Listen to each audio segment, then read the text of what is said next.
looking at Don Bunge Field in Bremen, the very sod that was laid by that man back in 1957 is where we are tonight for one of Michiana's great small school rivalries. The LaVille Lancers visit the Bremen Lions for the season opener of the 46 Game of the Week. And how you doing, everybody? It's been a while, hasn't it? With the Hall of Famer Bo Hunt and Angelo DiCarlo, it's Chuck Freeby, and it's so great to have you with us for season 34 of high school football on TV46. Bo, the LaVille Lancers a year ago won the Hoosier North Athletic Conference title, but they did that with Will Hostrosser as head coach. He is now solely the athletic director. Jeff Kaiser steps in, and yet from what we've observed, the transition's been seamless. Yeah, I think one of the biggest things when you look at a team like this is they have a lot of veterans on this team, and so that's going to help you out in the first period. But I think the other thing that's going to really help them out, they have over 130 years of coaching experience between these guys. They've been coaching with each other, not just at LaVille, but at other schools as well. And you got not only one, but two guys on this staff that have state championship rings, so that means a lot as well. Moments ago, we talked with Jeff Kaiser about his squad. I mean, their attitude. They're hungry. We talk every day about opportunity. That opportunity is everything you do. So they're hungry to prove themselves, and they got a great opportunity tonight to do it. Bremen wasn't a bad team last year. They were 7-5. They played for the 2A sectional championship, and they bring a lot of people back from that squad, including along the line of scrimmage. Yeah, I think that's one of their biggest factors, bringing some of those guys back. So the Hosses up front are going to give you protection with Ladig back there being able to sling the rock around a little bit. I think that's one of their keys in order to beat LaVille tonight is they got to get out to a fast start, and it all starts with Ladig back there in the pocket. Jordan Leeper likes what he's got in his 2023 squad. I'd like to have a great answer for you, but we're going to find out real quick tonight what the strength is, and I'm just happy with realistically the leadership that Cody Zarnecki and Reese Green have showed during the last couple weeks. In case you missed it during the spring, Angelo DiCarlo on the squad. Now we're happy to have him on the sidelines. And Ange, this is a rivalry that not only slices borders, it slices families. You got first cousins on each side of the table here. Colin, a junior for LaVille. Cody, a senior for Bremen. Both guys start both ways, so they're going to be hitting each other a little bit. Cody likes to talk as the older cousin. Colin likes to keep the talking to after the game, so obviously he's hoping LaVille wins so he can have a little talk. But that's the beauty of this rivalry, right? You're going to have people that know each other. Every kid on these teams pretty much knows each other, including in that family. The barber shop, the butcher shop, the churches, all along US 6 will be filled with people looking for bragging rights this weekend. It's LaVille and Bremen for the 55th time, and we'll give you our keys to win next on the 46 Game of the Week.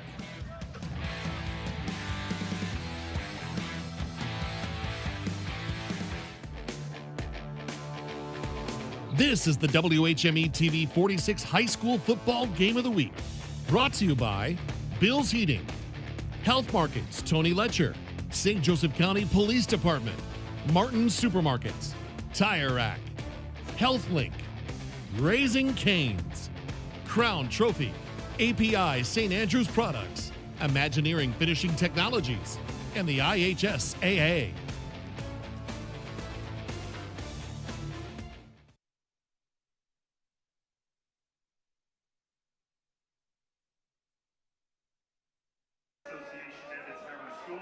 Bremen and LaVille High Schools enter this contest with mutual respect and in the spirit of working yesterday, that results in courteous to those around you. Not one with the high school best, but sports and we deserve. Positive sport radio, our great appreciation. Enjoy tonight's game. Ladies and gentlemen, we want to leave that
This edition of the TV46 High School Football Game of the Week is being brought to you by Bill's Heating, keeping families and businesses comfortable since 1951. The two teams meeting at midfield. The captains going out for the coin toss as we get you ready for LaVille and Bremen tonight here at beautiful Don Bungie Field. Time now to look at our keys to win for tonight's game. When you start with the LaVille Lancers, you have to start with their four-year starter at quarterback, Lucas Plummer. Plummer, number 2 on the all-time career touchdown list at LaVille. Threw for 14 touchdowns with just 1 interception last year, but then had to leave the season with a shoulder injury. He says he's fully recovered. He'll be looking for a big target by the name of Michael Good, a 6'3", 210-pound senior tight end who is a 3-sport athlete and also a very good outside linebacker. Had 46 tackles for the Lancers a year ago. The keys to win for Jeff Kaiser's squad. The keys to win tonight for the 10th-ranked LaVille Lancers, they need to be speed bumps. They don't need to lay down on the ground. They need to make sure they slow Bremen up. Kaiser believes they have a lot of speed, and they got to slow them up. Win all 3 phases, offense, defense, special teams. They have a great kicking game, and they believe they can win that as well, and play a full 48. All 48 minutes. Don't get up early and then give up, and let Bremen back into this game. Meanwhile, for the Bremen Lions, their quarterback, Silas Ladig, back for his second year as a starter, and he has grown a little bit. 6'1", 205 pounds, and a junior. He looks stronger out there now. He threw for 624 yards and 5 touchdowns before he had a season-ending ankle injury last year. Versatile 3-sport athlete, and he's got some protection in front of him. 3 returning starters on the Bremen squad, highlighted by Sawyer Burks, the 5'11", 230-pound junior. Burks, both an offensive and defensive lineman, as you'll find at this level, and he is the best of the bunch among the Bremen linemen. The keys to win for the veteran Jordan Leeper and the Lions. The keys to win tonight for the Lions, they need to win that line of scrimmage. They believe they have a huge advantage up front, and they need to take advantage of it. They need to play clean. That's not just penalties, throwing laundry on the turf out there. They need to not have turnovers as well. And they need to stay disciplined in their assignments, especially on defense. Don't overplay, play your position, and know where you're supposed to go.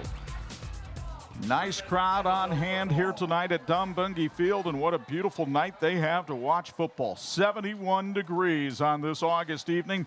The wind, of course, just a gentle zephyr out of the north at 6 miles an hour, and there's not a chance we'll see a drop of rain tonight. This series, the 55th meeting between these schools going back to 1966.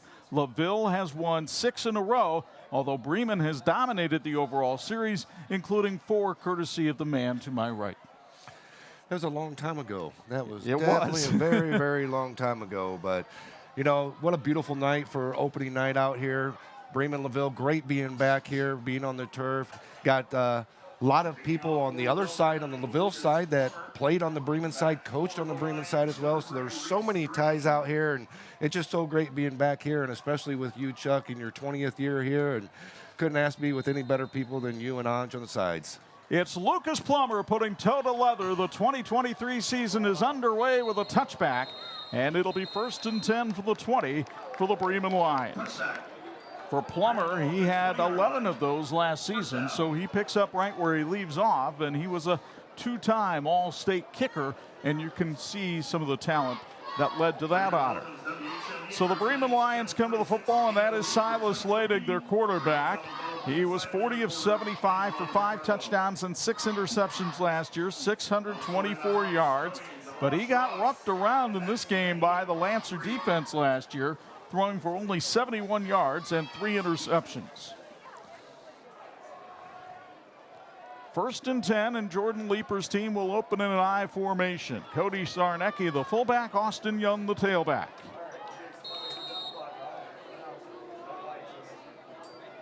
The handoff to the fullback, Zarnecki, and he is brought down just a little bit past the line of scrimmage as we meet this Bremen offense. We told you about the backs. They're not very big, but they are quick. Tyrus Graverson was an all-NIC selection on the outside. Reese Green, a capable pass catcher. Noah Wildauer, they like at the tight end. 3 returning starters on the line, Kaufman, Garcia, and Burks.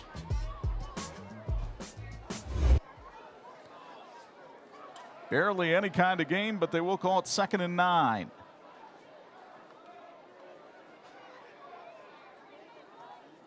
Zarnecki in motion. They throw out that way, and the catch is made.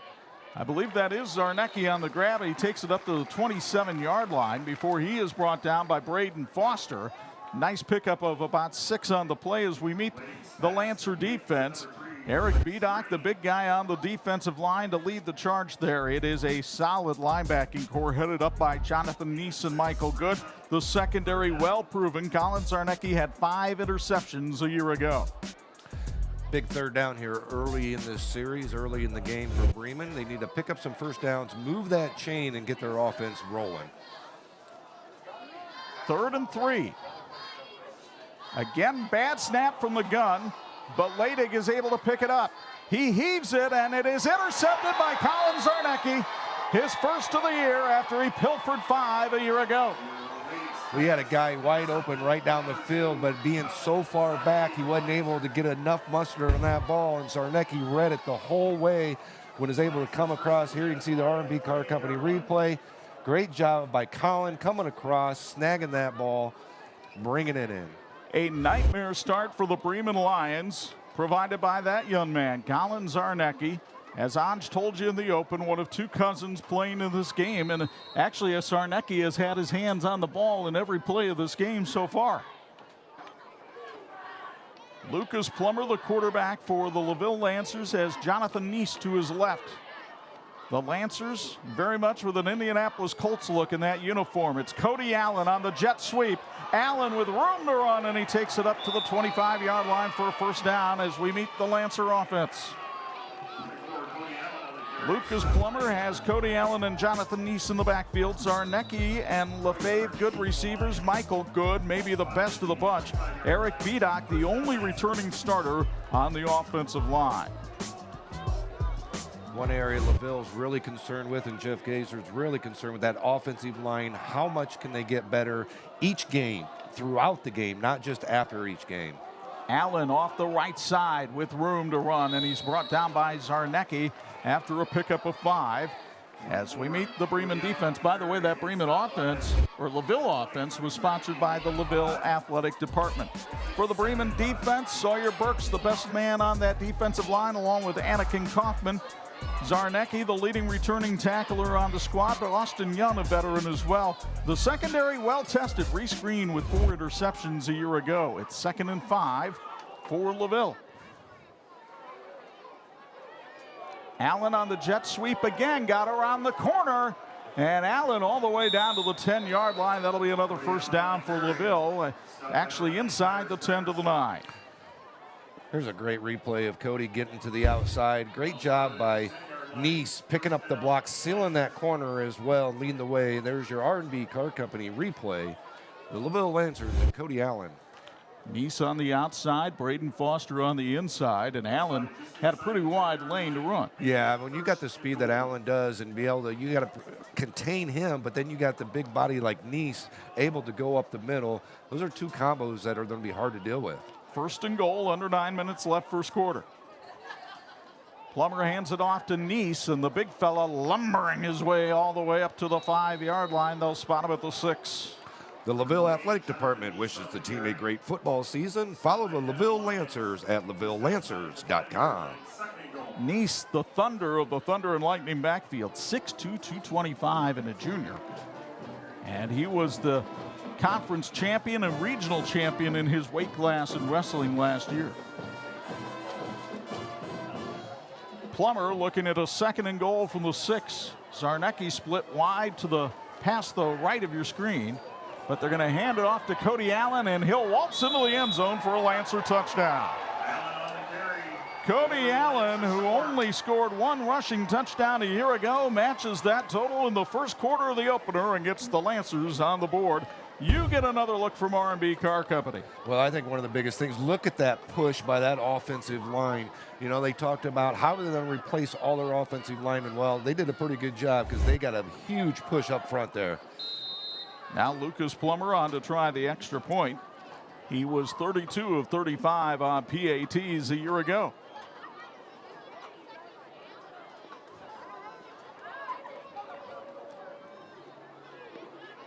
The snap a little high, but the set down is good, and the kick is up, and it is good. With 8:14 to go in the first quarter, LaVille cashes in an early interception by Colin Zarnecki, and Cody Allen finds pay dirt. Lancers lead at 7-0 in the season opener on 46.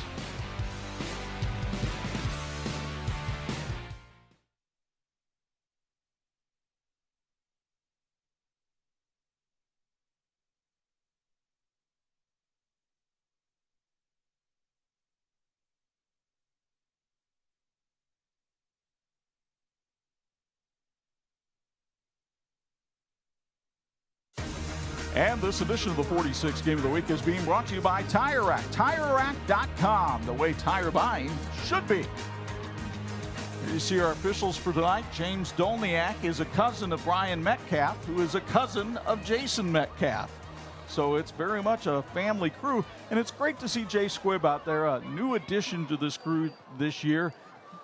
A little bit younger than the rest of the crew, and we harp on this all the time, Bo, the IHSA making the call, looking for new officials to come in. Yeah, definitely one of the things. You don't have to be just young and just out of high school or just out of college to do this. You can be middle age, you can be 30, you can be 40. It doesn't matter. A lot of guys need to get out there. We need officials in this game.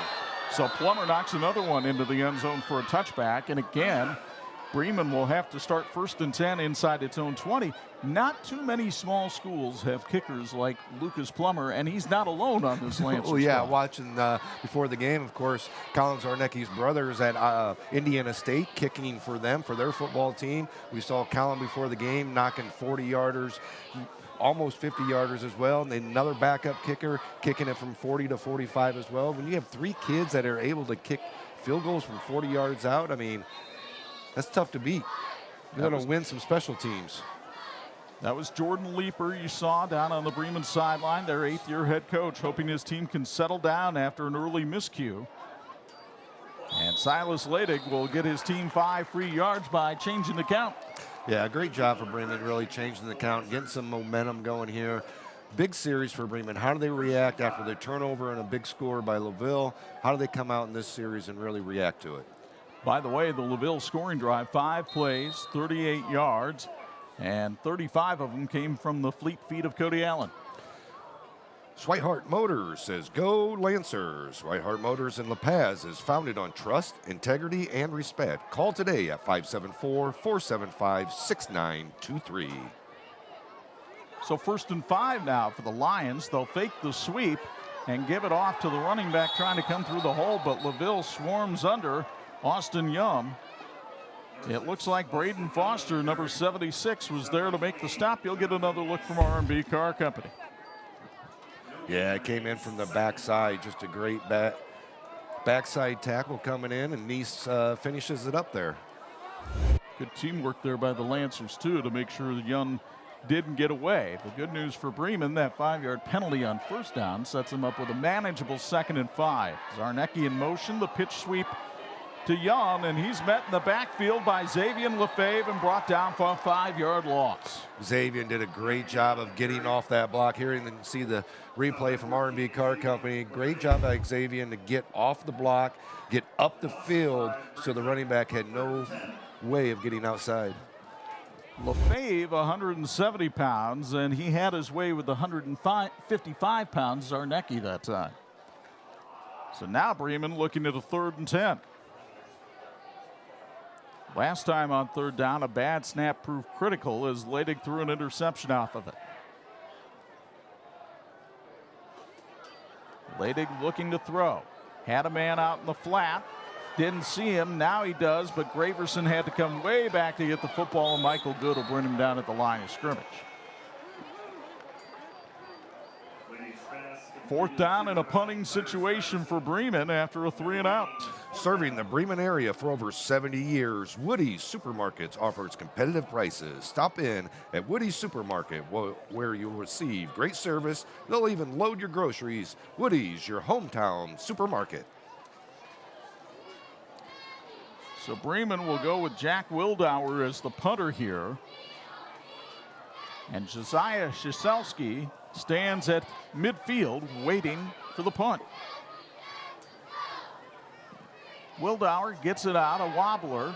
Krzyzewski had a man in front of him, made a beautiful grab on that one hop to keep it at the 50-yard line.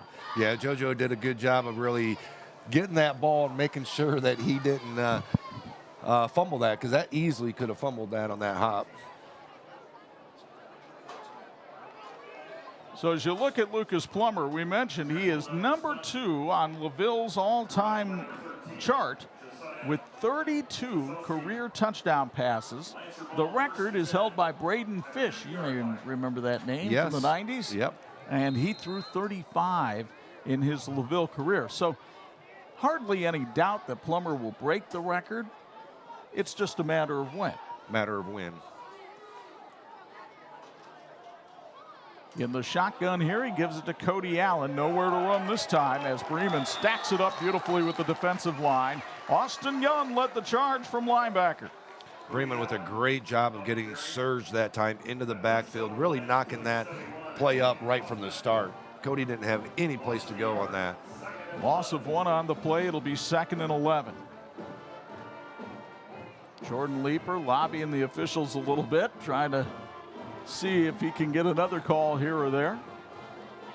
Let's see if Jeff Kaiser decides to air it out a little bit here. His offensive coordinator, Justin Begonia, former Bremen quarterback. Plummer looks to the right and fires, and there's a flag on the play. This will be against LaVille, so this toss to Cody Allen will be coming back. Yeah, I think they had a wide receiver covered up on that play, maybe a false start as well. Not unusual that those kind of mistakes would be made in week 1. Yeah, when you're looking at week 1, there's a lot of timing issues, a lot of different plays you're throwing in, and it's right there, you know, the motions are going crazy. So you're going to have some penalties, you're going to have some laundry thrown on that field, and most likely it's usually a holding call or a false start or illegal motion like that one. It'll be 5 yards, and it'll march LaVille back to its own 44 to set up a 2nd and 16. This is a LaVille team that ran the table last year during the regular season. First time they'd ever done that. They won the Hoosier North Athletic Conference title. Their only loss coming at the hands of Andrean in the 2A sectional semifinals. And then the very next week, Andrean came here to Bremen and beat the Lions. 2nd and 16.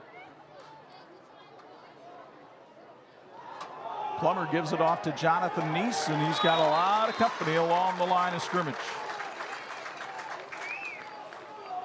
Bremen was waiting for that one as Luis Garcia made the stop after a pickup of only a yard by Neese, and you'll see it again from R&B Car Company. What I really like about that is Bremen with the gang tackle coming up, wrapping up Neese, because Neese is a big body to bring down. They did a really good job of wrapping him up. We'll see.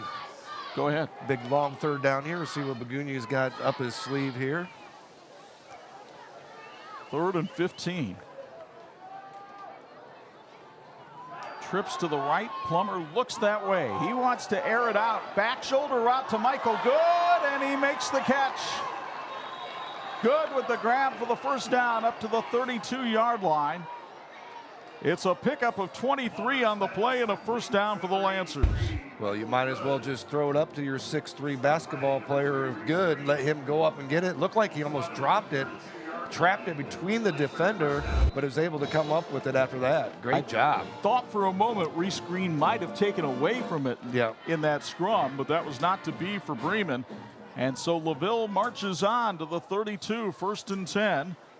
Under 4 minutes to go, 1st quarter. Cody Allen on the sweep. This has been the most effective play tonight for LaVille, and it continues to be that way as Allen takes it up to the 18 for 14 yards on the 1st down. Allen with 6 carries and 48 yards in the early going. Bremen High School would like to thank our Beacon athletic trainer and our team physician from the Orthopedic and Sports Medicine Center for keeping our student athletes in the game.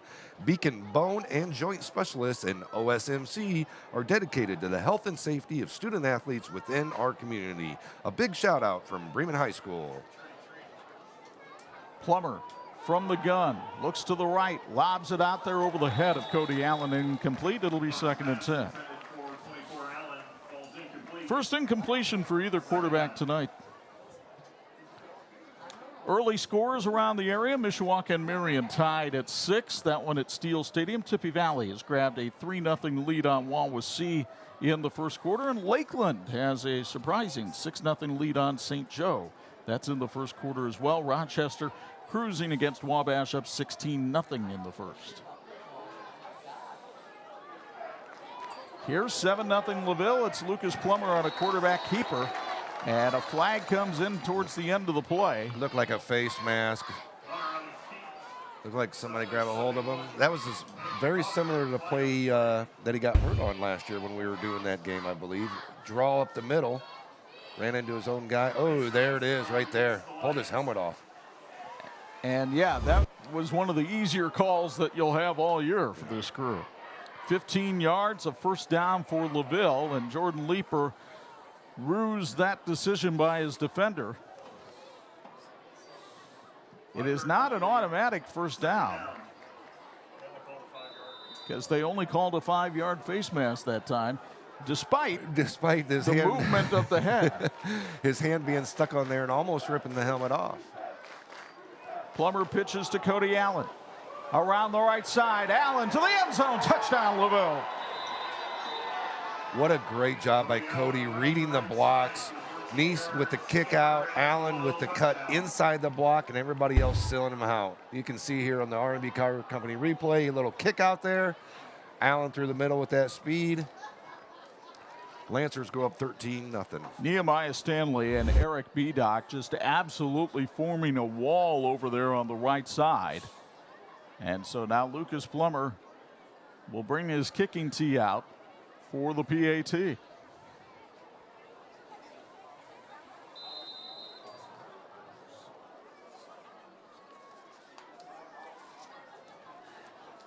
Plummer, as we mentioned last year, 32 of 35 on PATs.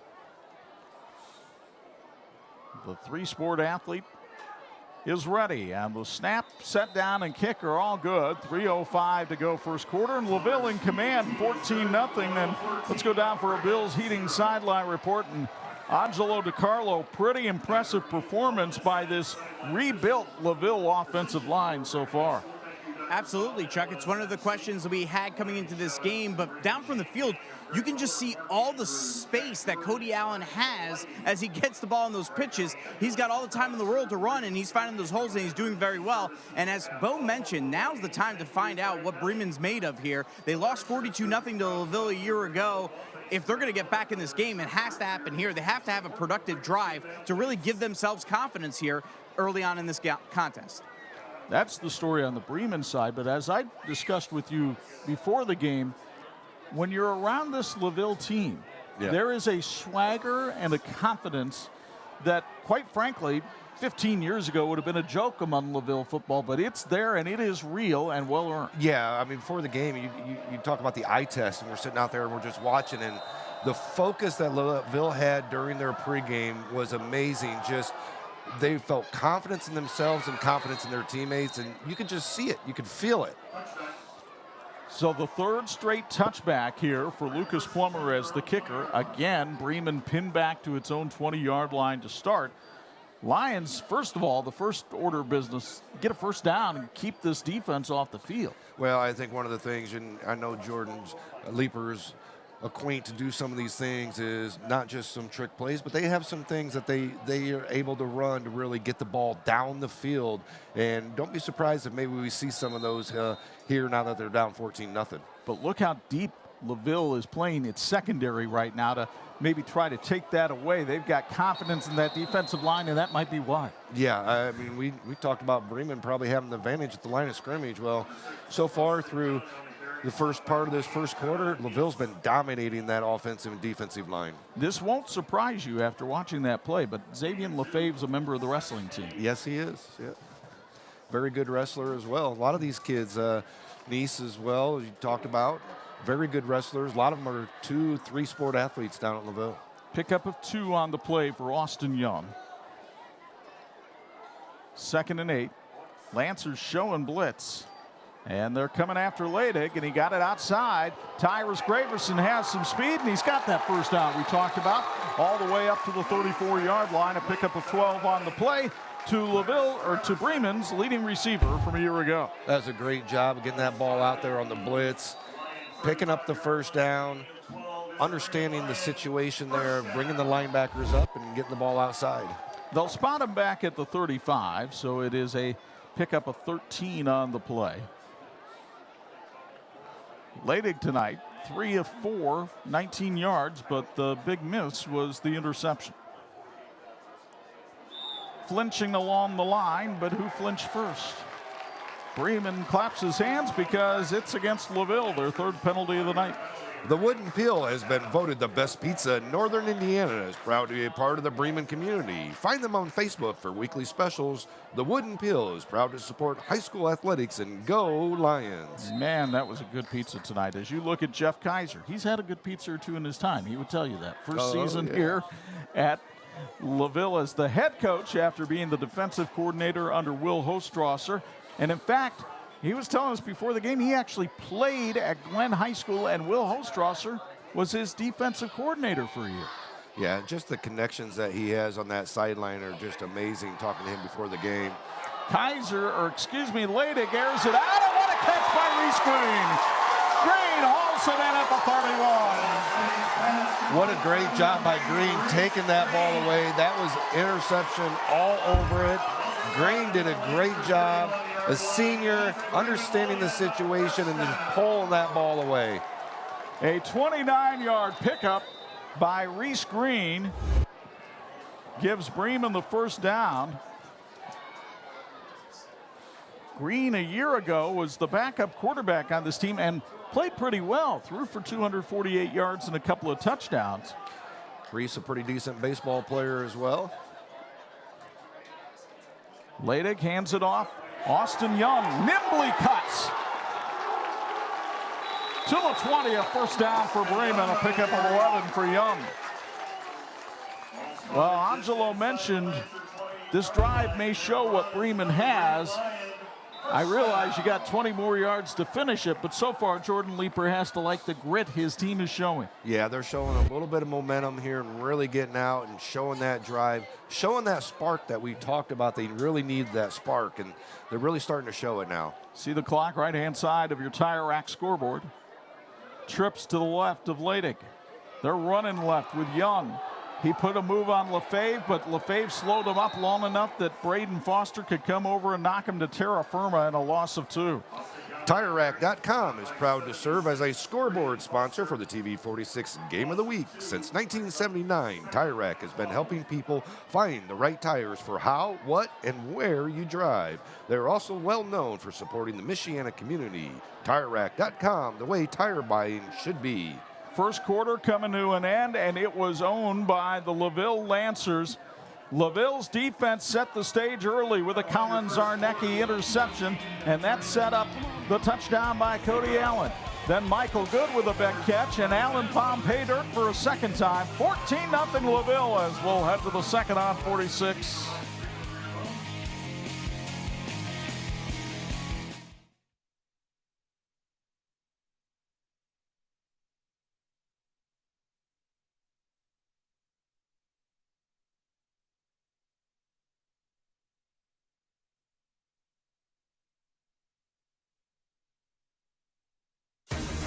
This edition of the 46 Game of the Week being brought to you by Raising Cane's, our one love, craveable chicken finger meals.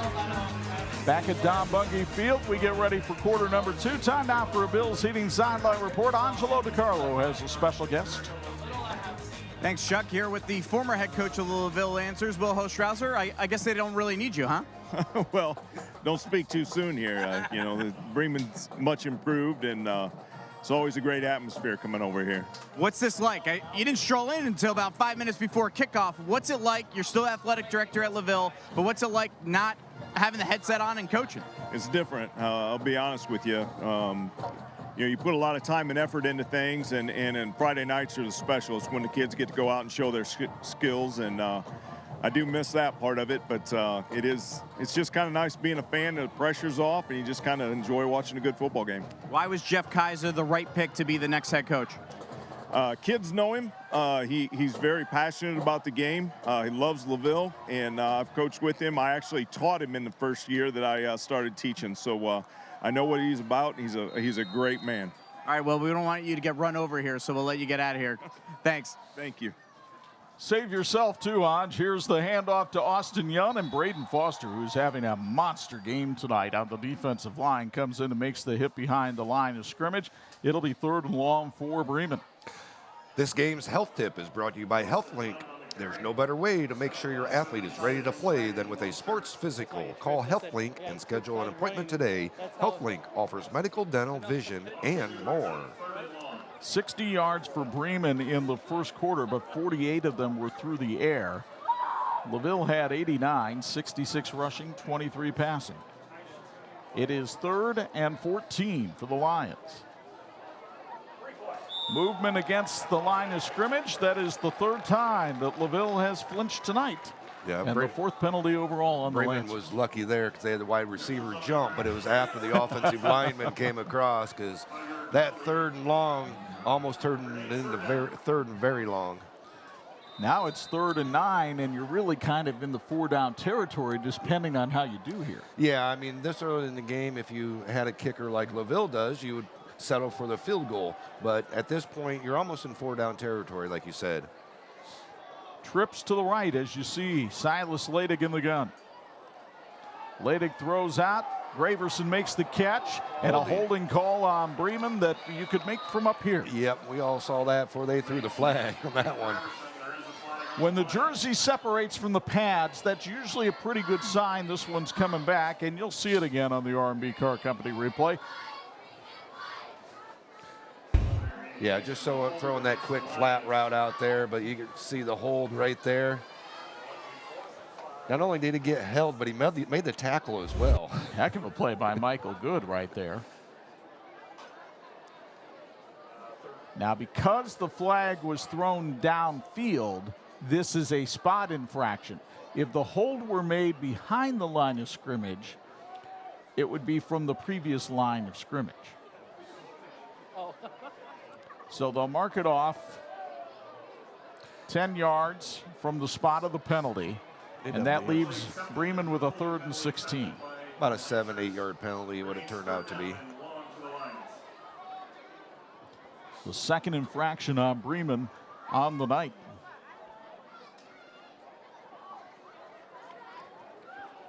So let's see if Jordan Leeper goes into that bag of tricks that you mentioned earlier. This might be the time to try to do it. Austin Young in the backfield with Ladig. Graverson in the slot. The throw out to Graverson.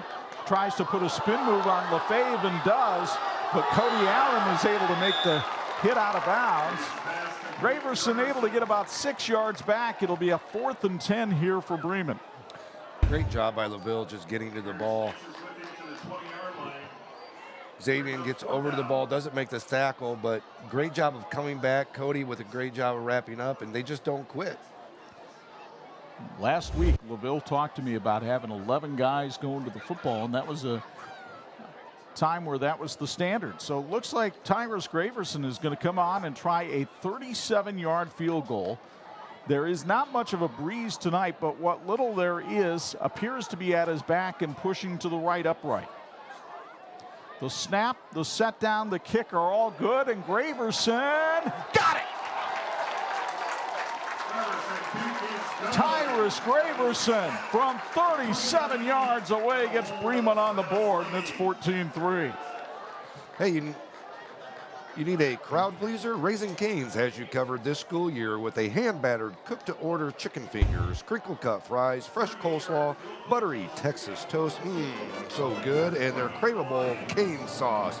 Order online at Cane's, RaisinCanes.com, or through their mobile app, One Love. So a reminder, next week we have a doubleheader for you. We'll start up in Michigan Friday night at 4, Saturday morning at 11:30. Landon Grove and the Grand Rapids West Catholic, defending champs in Class 6A, come to Edwardsburg to take on Dan Purley in his debut at Edwardsburg. And then in Indiana, we have a little thing called the backyard brawl. For the first time in 4 years, Mishawaka goes to Everwise Freed Field and takes on the Penn Kingsmen. Friday night, 11, Saturday morning at 9. I'll tell you what, Saturday, just wake up, make yourself a brunch, take the batteries out of the remote, and keep it on TV 46. Got some great games and some high-quality talent at some big schools next week in the two games that we're doing. So Bremen gets itself back in it. The scoring drive went 60 yards. Only resulted in 3 points, but at least they're on the scoreboard. That's more than they could say last year. Yep, got a little momentum going their way. They come up with a big stop right here.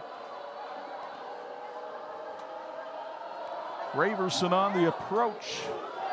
Pretty good kick himself. LaVille will take it back at the 1 yard line, comes right up the middle of the field and gets buried at the 30.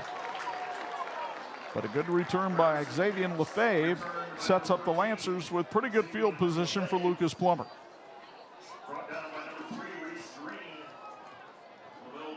LaVille has had no problems moving the football tonight, particularly on the ground. Really mixing it up like the way they mix it up. They've been hitting the corner. We talked about Bremen's speed and how Jeff even talked about how he was kind of concerned with Bremen's speed, but to my knowledge, from what I'm seeing up here, LaVille's got a pretty good speed as well. This looks similar to what I saw last week in the scrimmage against Prairie Heights, but part of that was you wondered, well, how good is Prairie Heights? Is LaVille looking better than what it should? Well, so far they look like a pretty good football team once again in 2023. And Cody Allen, though, had nowhere to run that time. Austin Young read the mail. He did a great job of coming up, seeing that play. Here you can see the R&B Car Company replay of it. Just a great read, filling the hole. Allen nowhere to go. Good wrap up by Young. Now, as an official this year, that's going to be a little bit of a tougher call after Austin Young got up and pointed, because the officials have been told that there is an emphasis to stop taunting this year. Yeah, I know. I'm saying it's a delicate line. Here's Cody Allen to the outside, and Allen tried to go behind the block of Braden Foster and picked up 6 that time. And I'm not saying there should have been a flag there. No. But I'm saying if you see one, don't be surprised. No, and I understand, but sometimes it gets to the point where, you know, you want to be enthusiastic about the tackle, about a big play, something like that. I think one of the biggest things, though, is, you know, I was watching Sports Center last night, watching the U 30 for 30. I mean, now that was taunty. With a capital T. With a capital T, you know. Having a little excitement, getting up, enjoying yourself a little bit. Let that go. Yeah, there's got to be room for some emotion in the game, and I thought the officials made a good call there. 3rd and 9. Plummer on play action, in trouble, and down he goes. Sawyer Burks got there first, and he had help from Anakin Kaufman. Exactly what the Bremen D needed. Come up big. Get that offense back on the field. The best sequence for the Bremen defense tonight, as they were not fooled at all by the play action fake that time by Plummer. The LaVille Athletic Department wishes the team a great football season. Follow the LaVille Lancers at LaVilleLancers.com. Now Plummer comes on to kick. Last year he averaged 35 yards a punt, and that is right around where Bremen is standing.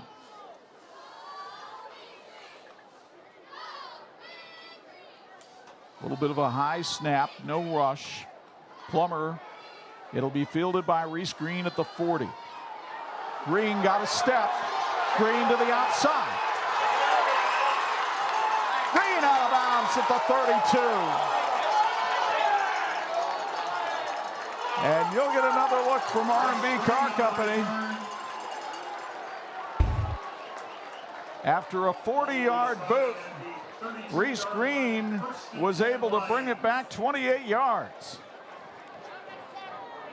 And that's where the Bremen folks wanted a little penalty thrown on LaVille for the contact out of bounds. No, you watch that whole play all the way through, and especially on the replay, Neese was trying to jump over Green there, and when he did that, Green rolled, and there was no place for him to go on that. It looked like a Hulk Hogan leg drop, but it wasn't necessarily intentional whatsoever. I could tell on that.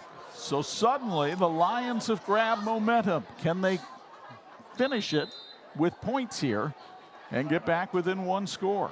The 57th annual Blueberry Festival is coming up Labor Day weekend. Bring the whole family for great food and great family fun. Check out all the festivities at blueberryfestival.org. 7:54 to go in the first half. Critical calls coming up for Jordan Leeper and Bremen. They trail 14-3 but have momentum on 46.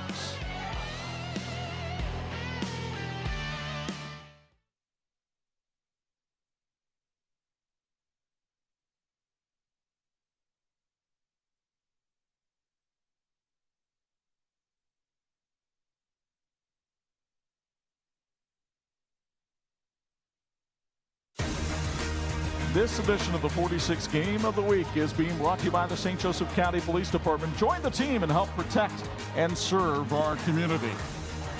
Alongside Bo Hunt and with Angelo DiCarlo roaming the sidelines, Chuck Freeby, great to have you with us for the season opener, our 34th season of high school football on TV46. Some of the guys in the truck, guys like Dean Corsmo and Mike Doherty, have been with us for all 34.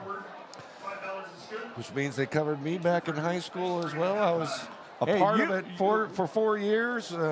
Let's be honest, you helped put the 46 Sports Game of the Week on the map. Well, Coach Bungie, our Bremen Jimtown rivalry is what helped put it on the map, that's for sure.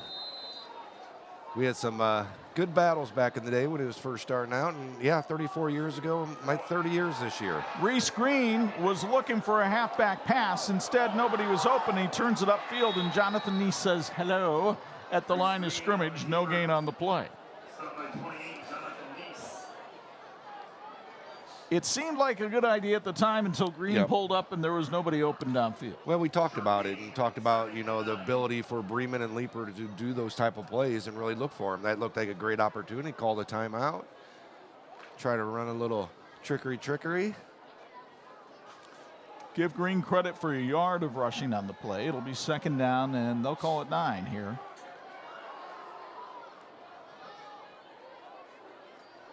Austin Young trying to jitterbug his way. Got a nice block that time from Luis Garcia and goes forward to about the 26-yard line. A pickup of 4 on the play. Garcia, one of those returning starters on the offensive line. He's only a sophomore. In fact, most of this offensive line is coming back again next year for Bremen when they go into the new league. Yeah, we're looking at the sides, and you got guys 210 and above all across that offensive line, so they definitely have the size. Leidig on a big third down play here. Rolling to the right. Now cuts it upfield, and Leidig trying to take it to the first down marker. Looks like he'll be short by about a yard. Decision time here for Jordan Leeper, but I'm betting he'll go for it. Imagineering Finishing Technologies in South Bend is globally known as the knowledge source for metal finishing solutions. Like the teams in this game, Imagineering is always working toward a great finish. Thank you, Imagineering, for your continued support of high school sports on TV 46. 4th and 1 from the Lancer 23. Bremen trailing by 11. I formation, Austin Young, the tail of the tandem. But it's Leidig on the quarterback sneak, and that extra bulk that he has built up in the weight room shows as the 205-pounder goes for about 3 yards and a first down. Kind of took a page out of LaVille's book right there. Yeah, just going right up, and Haas is up front getting that push. Just a great job of continuing this drive and getting that first down, moving the chains. Anakin Kaufman, his center, the most improved offensive lineman on this team a year ago, led the charge. 1st and 10 for the Bremen Lions. Trying to feed off a big special teams play. Austin Young wrapped up by Jonathan Neese in the backfield for a loss of 2. Neese has had himself a fine game tonight. Neese with a great job of really coming up through the gap, almost a blitz on that. Good read and wrapping up Young right in the backfield. I mentioned next year both these teams moving into a new league that has yet to be named. It's truly a league of their own, along with Jimtown, John Glenn, Knox, and Tippecanoe Valley. Should be a very interesting conference. Of course, Bremen, Jimtown, and Glenn moving out of the NIC, where it's been a bit of a mismatch for them in football. Leidig hit and sacked. A delayed blitz by Michael Good. And Good got him down at the 31-yard line. It's a loss of 8 on the play. Let's quickly go down to Angelo DiCarlo for a Bills Heating sideline report with more about the new conference. Well, Chuck, we've got breaking news. It's the return of the Northern State Conference, I'm told, with 5 of the 6 teams in the new conference being former members of that conference. I was just told by Will Hostrauser that the Northern State Conference will be the name returning next season. I really thought they would go with the Will Hostrauser Conference. Yeah. I think it makes sense for that. Absolutely. And a timeout called by LaVille as Jeff Kaiser wants to set his defense. When you look at all the placards and banners in all these schools, and they have the NSC championships up there from the past, and it makes sense to kind of go back to that as well.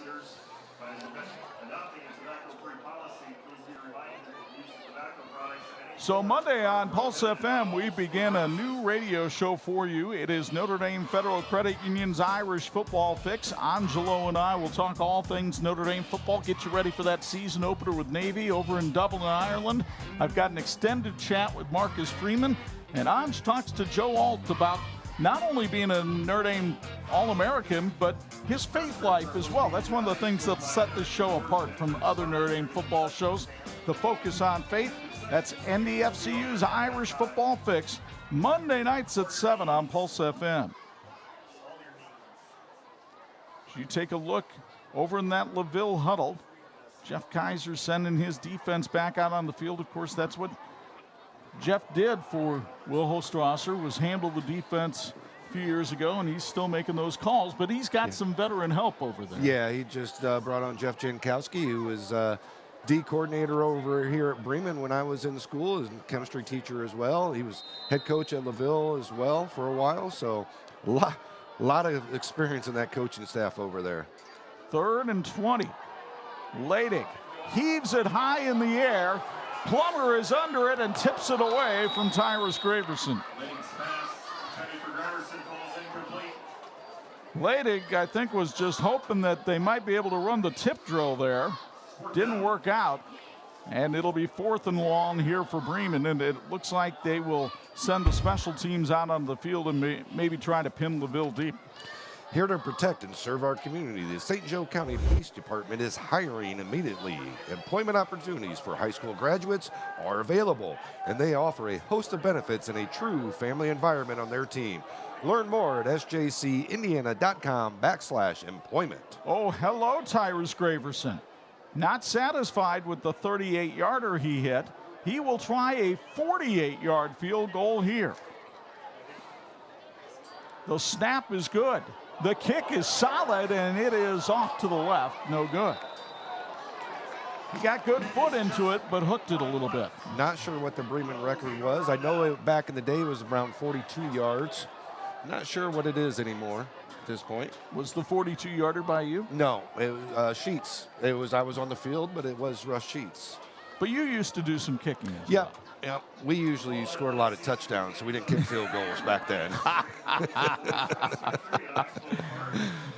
Well, Lucas Plummer, who's a pretty good kicker, has about 50-yard range himself over there on the LaVille sideline, hoping that they can use the last 3:42 of the first half to add to this 14-3 lead. LaVille is kind of stalled out here after an electric first 10 minutes of this game. Well, we talked about one of the keys to win, playing a full 48.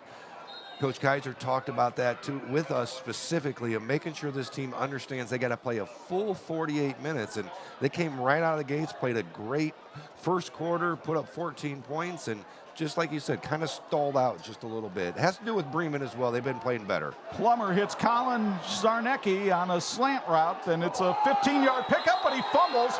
Bremen says they have it. They do. Well, side judge is saying it was down. They're talking right now. And the officials point for Bremen. Now, there's still a discussion going on among 3 of the officiating crew members, so hold everything. It looked as though the knee may have been down, but the ball winds up in the hands of Josh Flora. And indeed, it's Bremen football.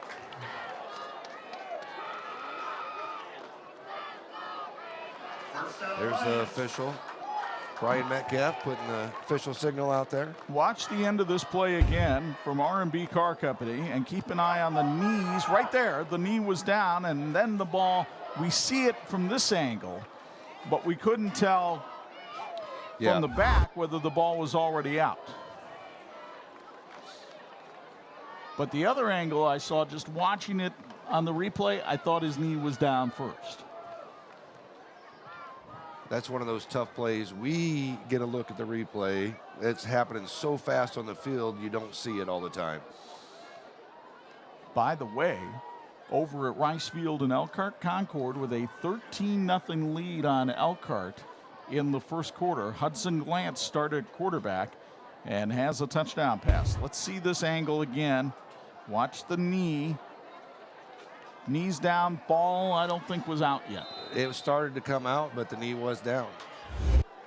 Also, but again, we have instant slow replay on that play. It's just one of those tough ones that happened almost instantaneously. Bang banger. Here's Silas Leidig running with the football, and Leidig picks up 5, taking it up to the 29-yard line.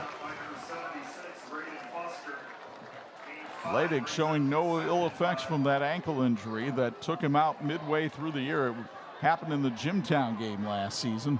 I believe that's week 5 of this season. Also, Northwood with a 22-8 lead on Jimtown. That game is in the second quarter. Northwood has a couple good wide receivers, I believe, on that team. Just a couple of D1 players. Here's the handoff. And Austin Young is able to bowl forward for about a yard on the play. The yards have been tough to come for Young, who is also a member of the Bremen baseball team. Last year, he carried for 13 times all season for 60 yards. Tonight, 9 carries, but only 12 yards.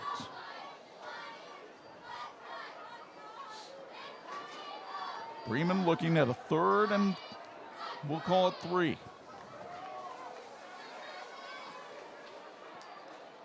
It's Young again, trying to get along the right side, and Braden Foster hauls him down for a loss of 1. And decision time again for Jordan Leeper.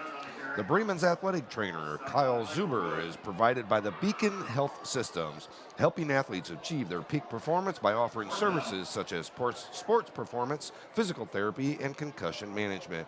The team physicians are provided by Orthopedic and Sports Medicine Center. To receive streamlined care with your orthopedic and sports medicine physicians, contact Beacon Health Systems or OSMC. 4th and 5 for Bremen. Looks like Jordan Leeper is going to try to drain that play clock and set up his play call after a timeout. So Silas Leidig will come over to the sidelines to talk things over. And we'll try to get you updated on some other scores. Mishawaka with a 20-12 lead on Marion. That one is midway through the second quarter. Also in the second quarter, Lakeland with a 13-7 lead on St. Joe. And I know that you want to give a shout out to somebody very special in the Bremen family. Well, yeah, Coach Bungie turned 100 years old this year. Special member of the Bremen community. Of course, everybody knows him, comes to every game without a doubt. We were going to talk to him tonight. Didn't really have a chance to talk to him tonight. He took a slip earlier this week and is actually doing rehab right now. So hopefully for a full recovery to Coach Bungie, and so happy to give him that state championship that he well deserved back my freshman year. He's just a wonderful coach and a wonderful human being. So Don Bungie came out of retirement for that season. Yeah. A fellow by the name of John Casello, who I actually went to Elkhart Central with, was the coach in name, because at that time you had to be a teacher to be a head coach. Yep. So Don Bungie was the offensive coordinator. Mark Engel was the defensive coordinator. And you were telling me a story about getting ready to play a game in the snow. Yeah. Oh, Bungie. We'll get that after this play here. 4th and 5. Silas Leidig going to try a power sweep. Can he get around the corner? No. Braden Foster is there, and LaVille's defense has held on downs. Yes. Braden Foster has been dominant along the line of scrimmage tonight. This is a 6'1", 200-pound sophomore who is a three-sport athlete, agile, mobile, hostile. Yeah, just a great job. We'll get back to that story with Coach Bunge. We were in the playoffs. It was late in the season. I believe it was right before semi-state. It's like 3 degrees outside, and I'm being generous. Everybody's wearing gloves, and a couple people dropped some passes, and Coach Bunge yelled out, "Anybody wears those galoshes anymore, you're going to start running." Well, of course, you know what happens. Next play comes to me. The ball bounces before it hits me. Ball gets away, and Hunt, take off running. I'm like, what? The ball bounced. He's like, I don't care. You take off running. So, yeah, good hard-nosed guy, and you know what he said went. That was true. 1st and 10. As Lucas Plummer throws to Jonathan Neese, who is submarined by Cody Zarnecki. Jordan Leeper told me Zarnecki is a dog. He just gets down around the ankles and won't let go, and that's exactly what he did to Neese on that play. Yeah, that's the only way you're going to be able to take him out, too. Wrap up both those legs so he can't drive those thunder thighs through you. 2nd and 13. Allen in motion. Plummer keeps it himself, and Zarnecki was in on the tackle again there, along with help from Will Stiles. What a great job by this Bremen D, really stepping up after that first quarter and really showing some poise out here. 3rd and 11, and it looks like LaVille is content to run some time right here. One quick Don Bunge story I can tell you from social media. Last night we posted a picture of Bunge Field, and the University of Indianapolis, I noticed, retweeted it. Well, it turns out that Don was the captain of the 1947 University of Indianapolis team.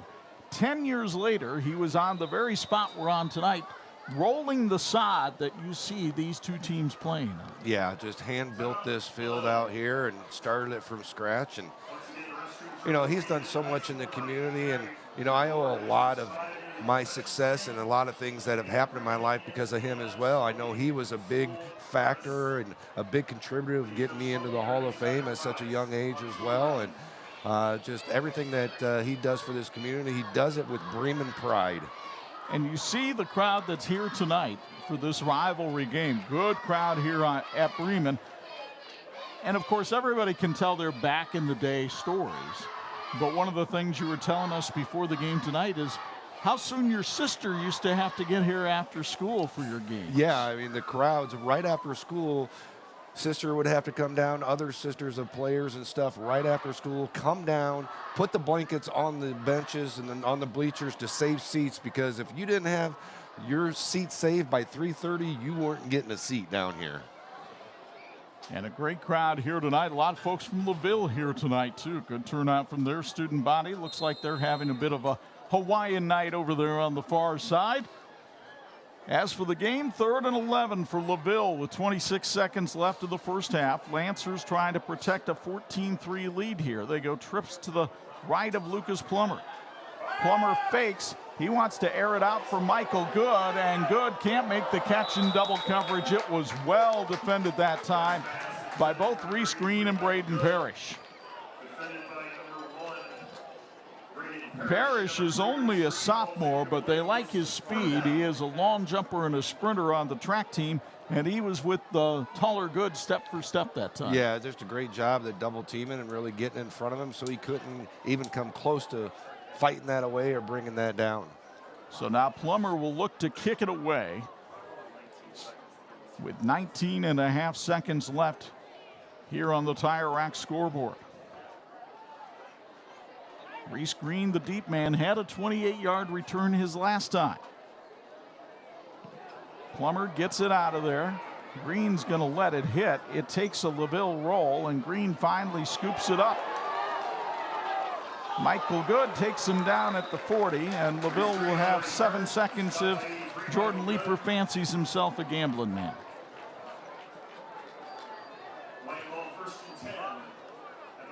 And Leeper looking through the playbook, seeing if he can come up with a decent version of a Hail Mary.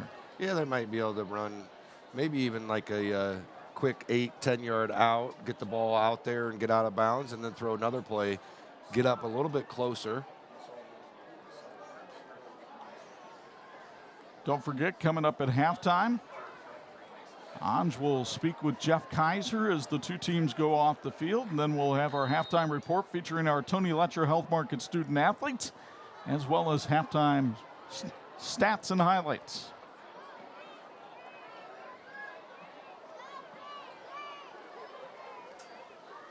Ladig rolls out, heaves it down the field for Graverson, who couldn't hang on. If he catches it, who knows? He might have scored on that because they're Zarnecki and Allen overplayed that just a little bit. And wouldn't you know, at Don Bungie Field, there just happened to be 0.3 of a second left on the clock.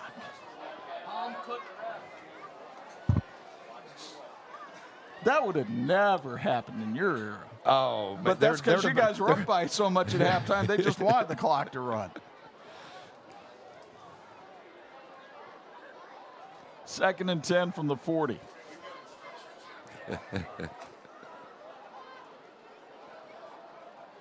Reese Green will go off to one side. Graverson on the near side. And one of the Bremen guys jumped this time, and that'll cost him 5. Like Bremen's just going to line up to hand the ball off up the middle. Just well, my thought would be, why not just take a knee? Take a knee as well. Yep. I realize maybe you can pop a seam, but there haven't been a whole lot of seams in the middle of the LaVille defense tonight. No, neither team has really been able to really find that seam up the middle. Yeah, the offensive totals in this one will be quite subdued after a pretty quiet second quarter. They'll hand it off to Austin Young, and he'll pick up about 5 yards, and that'll do it for the first half of play here at Don Bungie Field in Bremen.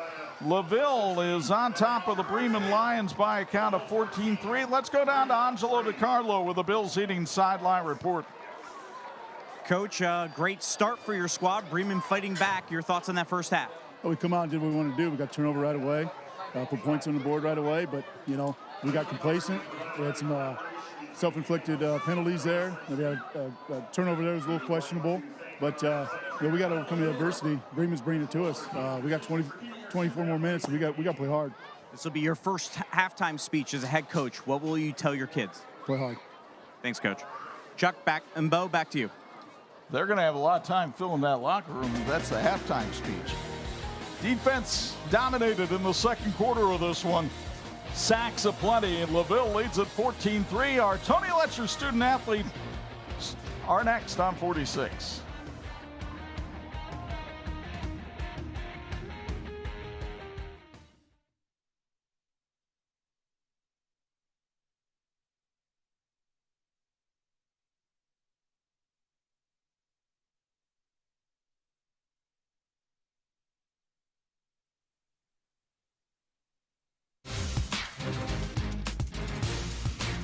Time now for our TV46 Student Athletes of the Week, presented by Tony Letcher of Health Markets. We have Bremen 3 sports star Sylvia Meyer with us here, along with LaVille senior football player Eric Bedock. We'll start with Eric. Eric, obviously you play football. You were all-state in this a year ago as a junior. Discus shot put state qualifier, ranked 7th in your senior class. How you get it all done? You know, it's honestly really hard trying to balance between the two. But, you know, with sports and athletics, you know, we always, you know, with sports and academics always comes first. And, you know, having to get work done, you know, get home from practice at 7:30, and then you got an English essay due, and you got computer science homework. It's a lot to get done, but, you know, having to get the education done first, and then sports will follow after. I mentioned the accolades that you have in sports. What are you best at? I'd say I'm definitely best at football. You know, I currently hold 2 offers to play football in college, so, you know, I think that's my strong suit. You know, track and field is sort of like my side gig. So I think football is my better sport. Not bad to be a state qualifier in track and it be a side gig. I know you want to be a teacher and coach. Tell us about that, about wanting to pursue that avenue. Yeah, so actually my oldest brother, he actually coaches college football, so sort of some influence from him. But I've also always wanted to, you know, help others learn. So, you know, coaching and teaching, those both are fields where you can do that, and I think that's something I can excel in. And finally, what has being a LaVille Lancer meant to you? How has LaVille helped you get to where you are today? It's meant a lot. You know, I think the biggest part that's helped me get to where I'm at is the community around the school. You know, teachers, faculty, you know, even community coming out to support on Friday nights. They all help me, you know, inspire me, and they also motivate me to get things done. So it's a big thanks to them. Eric, congratulations. Sylvia, as accomplished as Eric is, Sylvia, your accolades are even more insane. 3 sports, you're also the drum major in the band, ranked 5th in your class. How do you pull it all off? Agendas. My planner is like my right-hand man. I couldn't do without it. You're also captain of the soccer team while being the drum major in the band.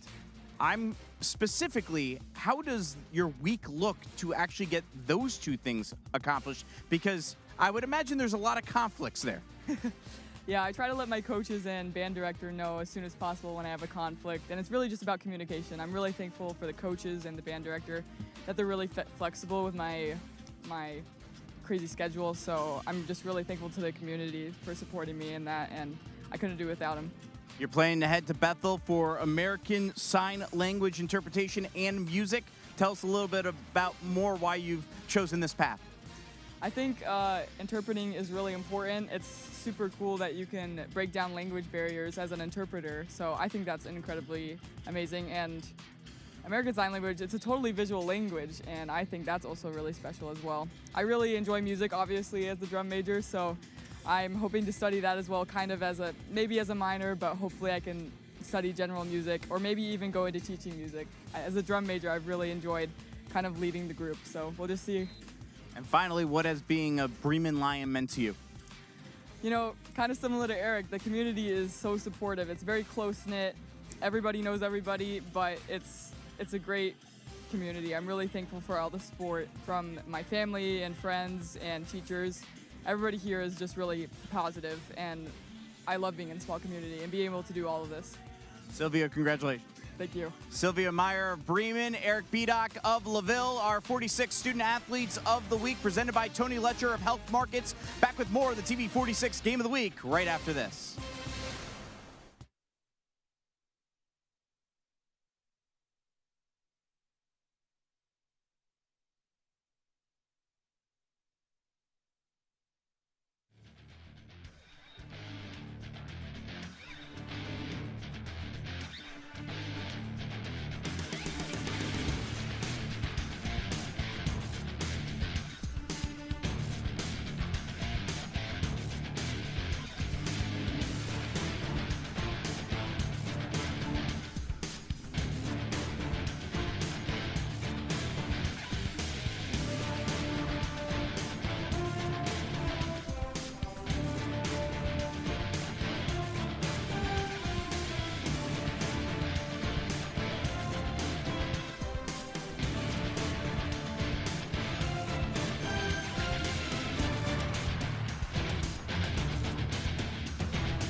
This edition of the 46 Game of the Week being brought to you in part by Martin Supermarkets. Count on us for all your grocery needs and so much more.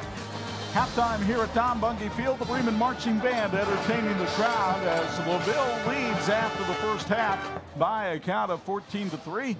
Here we are inside the Martin Supermarket broadcast booth. Chuck Freeby and Bo Hunt high above the fray. And about what we expected in this game. Close, hard fought. LaVille took advantage of maybe some Bremen jitters early on and built this lead. Well, we can see why LaVille is one of the top-ranked teams in the area. They're ranked 10th in the state. They got out there, was explosive. They did what they do. They get early leads. But Bremen showed the poise, I think, is what really impressed me the most about Bremen. Is they didn't give up. They kept battling, and they got better as that half went on.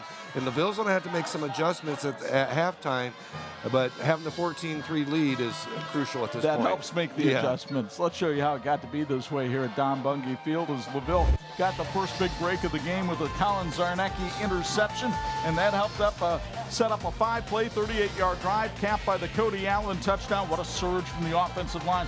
7-0 Lancers at that point. Xavier Lefebvre comes up with a big hit at the line of scrimmage. LaVille takes over on downs.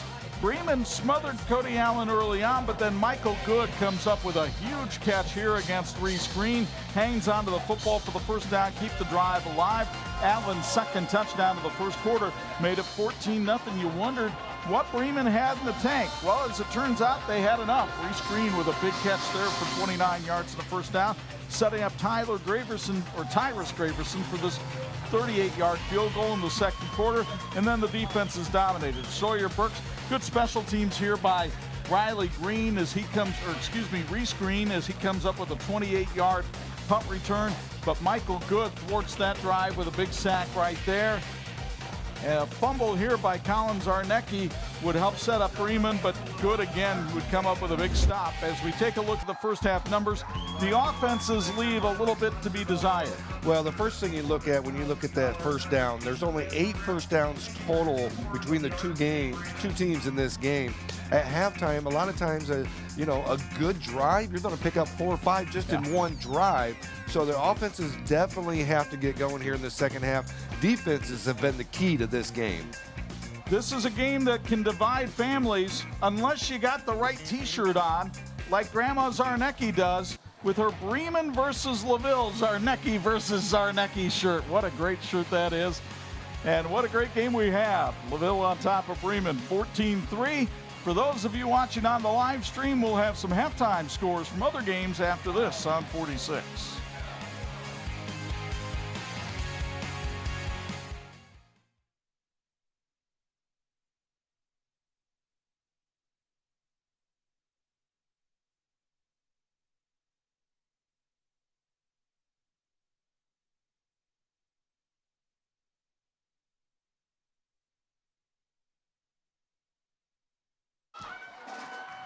Let's give you some scores from other games around the area this evening. They're at halftime at Steele Stadium. Mishawaka leads Marion by a count of 30-12.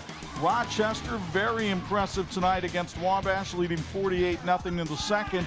Northwood on top of Jimtown at halftime, 22-8. Also at halftime, Concord is blanking Elkhart, 13-0. Michigan City with a 7-0 lead on Warsaw. That's in the first. Tigers have had 2 turnovers already. Second quarter, West Noble leads Central Noble 27-7. Fairfield on top of Goshen at halftime. That game is 8-0. Clay and Hammond Knoll are in the second quarter, tied at 6. And Tippecanoe Valley has taken a 13-0 lead on Warsaw. That game is at the half. We haven't seen anything from Penn and Valparaiso yet, but we'll try to keep you updated in the second half. And of course, after the game, check our social media, Twitter, Facebook, and Instagram for all the scores from area games here at Don Bungie Field. It's 14-3 LaVille at the intermission. Second half play-by-play coming up shortly. Thanks for watching the live stream on Facebook, YouTube, and the IHSAA Champions Network.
This edition of the 46 Game of the Week being brought to you in part by API St. Andrews. 31 years of success.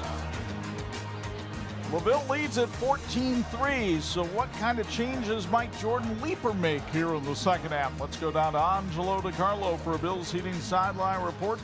What did the Lions coach have to say?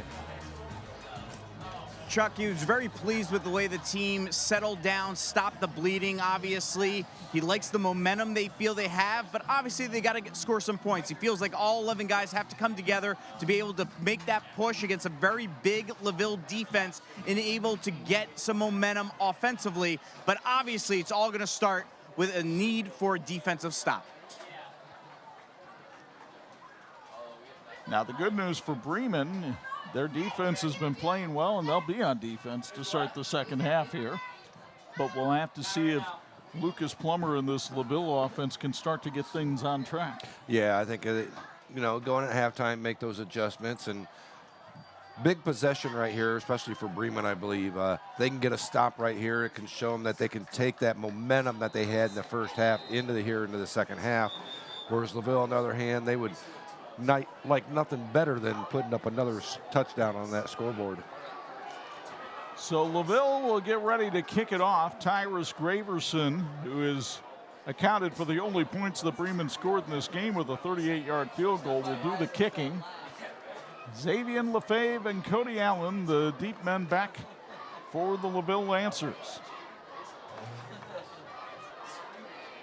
As Ange broke in the second quarter, these two teams will be in the Northern State Conference next year, so there will be even more at stake in this rivalry. But still, LaVille looking for its 7th straight against Bremen, and they get the ball to start the second half with Lefebvre taking the kick at his 5. And Lefebvre through a hole, submarined at the 25, ball pops loose. And it looks like LaVille was able to keep possession. That definitely looked like the ball came out that time. Well, we'll be able to tell here on the R&B Car Company replay as we get another look. Lefebvre was a little loose with that ball, and Green was able to pop it out of there. Holding that loaf of bread away from the body a little bit too much there, Xavier. So to the 26 is where we'll go to start this drive for the Lancers. Cody Allen ran for 64 yards in the first half, and he is the back next to Lucas Plummer. And it's Allen off the right side, cruising forward to about the 30-yard line. A pickup of 4 on the play. 10 carries, 68 yards now for Allen in his starting debut. Allen, a 3-sport athlete at LaVille, where he plays basketball and track. Ran for 119 yards in his sophomore year, but most of the running last year was done by Paul DeWitt and Noah Richard. On 2nd and 6, Plummer throws in the flat, and Jonathan Neese can't hang on. Plummer now 2 for 4 tonight, throwing the football for just 20 yards. A lot of these juniors and seniors on this squad started as freshmen and sophomores out here too. So most of them have 2, if not 3 years of starting experience. Plummer with 4. So 3rd down, almost 6 yards to go. And let's see if Plummer decides to air it out here. Last year, Lucas was 36 of 63 throwing the ball, so a little bit over 50%. And Plummer on play action rolls out. He's got Michael Good, but overthrew him. And the Bremen defense gets a 3-and-out to start the 3rd quarter. Yeah, and field position to boot is that. They didn't have very good field position at all in that whole first half. Here, it looks like they might be able to have a chance of having some decent field position pending the return and Plummer's punt, of course. And Green has proven to be a dangerous and slippery return man tonight. Yeah, and if Plummer gets a hold of one, gives him room to run, that could be trouble. Green respecting the foot. He's staying all the way back to his own 30-yard line, even though the line of scrimmage is the LaVille 30. And Plummer hits a howitzer. Green won't be returning this well. He's going to give it a shot. Cody Allen brings him down at the 20-yard line. That's a heck of a punt by Lucas Plummer. 54 yards with a 4-yard return. Yeah, that's one of those as a punt returner. You got to come get that ball. Even if the defender's coming down, they're hanging it, giving it hang time a little bit, allowing the defenders to get down there. You got to come up and field that ball. Luckily, they didn't pick up some big yardage, which he could have got about 15 extra yards on that. So where did Bremen start its first 3 drives tonight? Their own 20-yard line. And where do they start this first drive of the third quarter? Their own 20-yard line. Silas Leidig and the Lions offense with some work to do. Leidig tonight is 5 of 7 throwing the football with 1 interception, 54 yards. He'll hand it off here to Austin Young, and Young is stood up by Jonathan Neese. Tell you what, Neese and Braden Foster have been the defensive stars of this game for LaVille. Yeah, their defense is just phenomenal. Their speed that they have, Foster up the middle, Neese in the middle there, linebacker, good on the outside, Xavier on the outside. Then you got Plummer, Zarnecki, and Allen back for the DBs. I mean, you got plenty of athletic talent back there as well. Austin Young, 12 carries, only 17 yards tonight. It's 2nd and 9. Leidig with the throw. Here's Reese Green. Green with a spin move. Gets away from one tackle, and then Eric Bedock slams him down at the 31, but that's good for a Bremen first down. Pickup of 10 on the play as you'll get another look from R&B Car Company. Great job by Silas of hitting Green early on, right on the money. Reese, good job of really turning up the field, breaking a couple tackles, and picking up that first down. And this is something you see quite a bit this time of year, the cramp on the sidelines. And both legs are starting to cramp now. As the one was cramping, now they're going to the other one. They're trying to get them both right now. That would be a tough loss of Reese Green for this Bremen team. Leidig didn't throw that ball well. It kind of moved around in his hand as he was trying to throw it. Yeah, it looked like the ball almost slipped, and almost when he was throwing it, the nose of the ball was heading down before he even threw the ball. It'll be 2nd and 10. And Leidig has a good arm. He is a baseball player at Bremen, where last year he batted .371. When Jordan Leeper pulled off the victory over Marion last year, Silas Leidig was one of the stars. He threw for 202 yards and 3 touchdowns in that game. They will reset the play clock here on 2nd and 10 and hand it off to the first man through. That's Zarnecki, and he'll pick up about 2 on the play.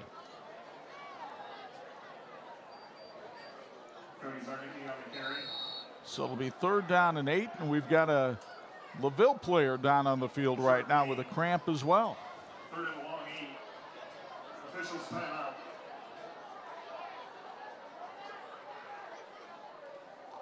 So with the officials timeout, reminder that we've got a great high school football show for you that debuted tonight on Pulse FM.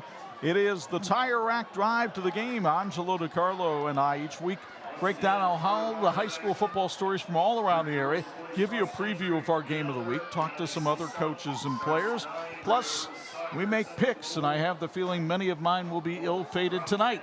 Nevertheless, tune in every Friday night at 6 p.m. on Pulse FM for the Tire Rack Drive to the game. Yeah, just a great example of bringing Anj on and some of the ideas and everything that you guys can collaborate, and just another thing we can bring to our viewers out there and listeners out on the radio. It's making use of all the toys that we have, right? We've got a radio station and a TV station.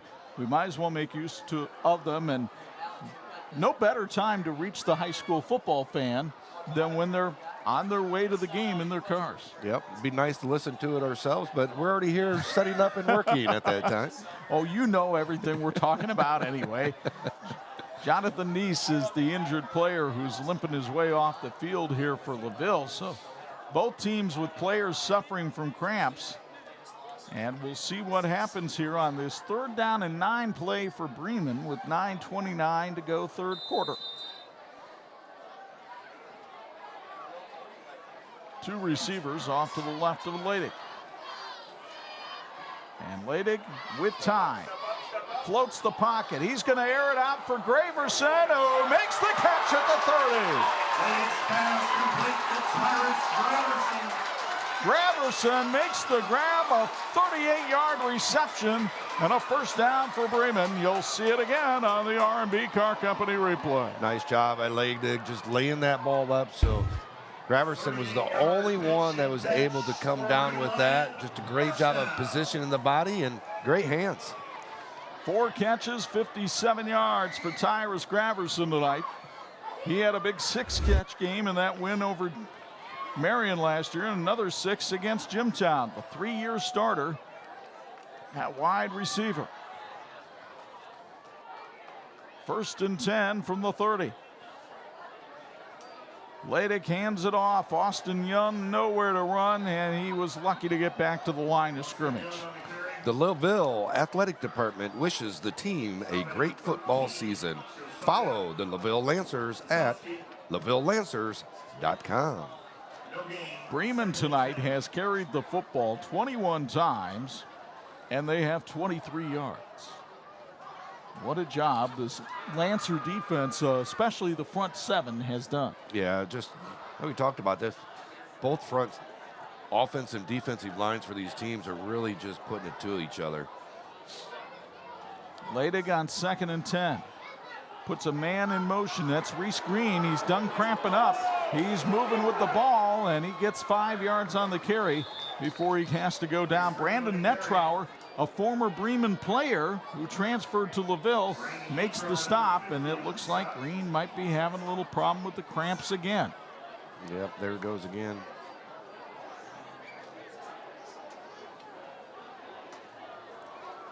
Five-yard pickup for Reese Green. It'll set up a 3rd and 5, but one of Bremen's best offensive weapons is off the field.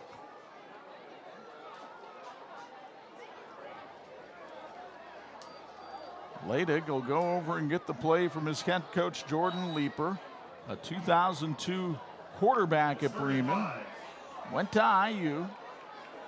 Has really been influenced by coaches like Marty Huber and Bob Holmes. And he's done a nice job here at Bremen. 49 and 33. The handoff to Austin Young, and again, it's Braden Foster penetrating the line of scrimmage and getting them 2 yards behind the line. Bremen just has not been able to establish anything in the running game tonight. No, and you know, we talk about LaVille. They were able to in that first quarter, but after that, neither team has been really able to establish a running game whatsoever. 4th and 7. What does Jordan Leeper dial up here for his quarterback, Silas Leidig? Because you know they're going to have to air it out. Graverson goes wide along with Josh Flora. Play action.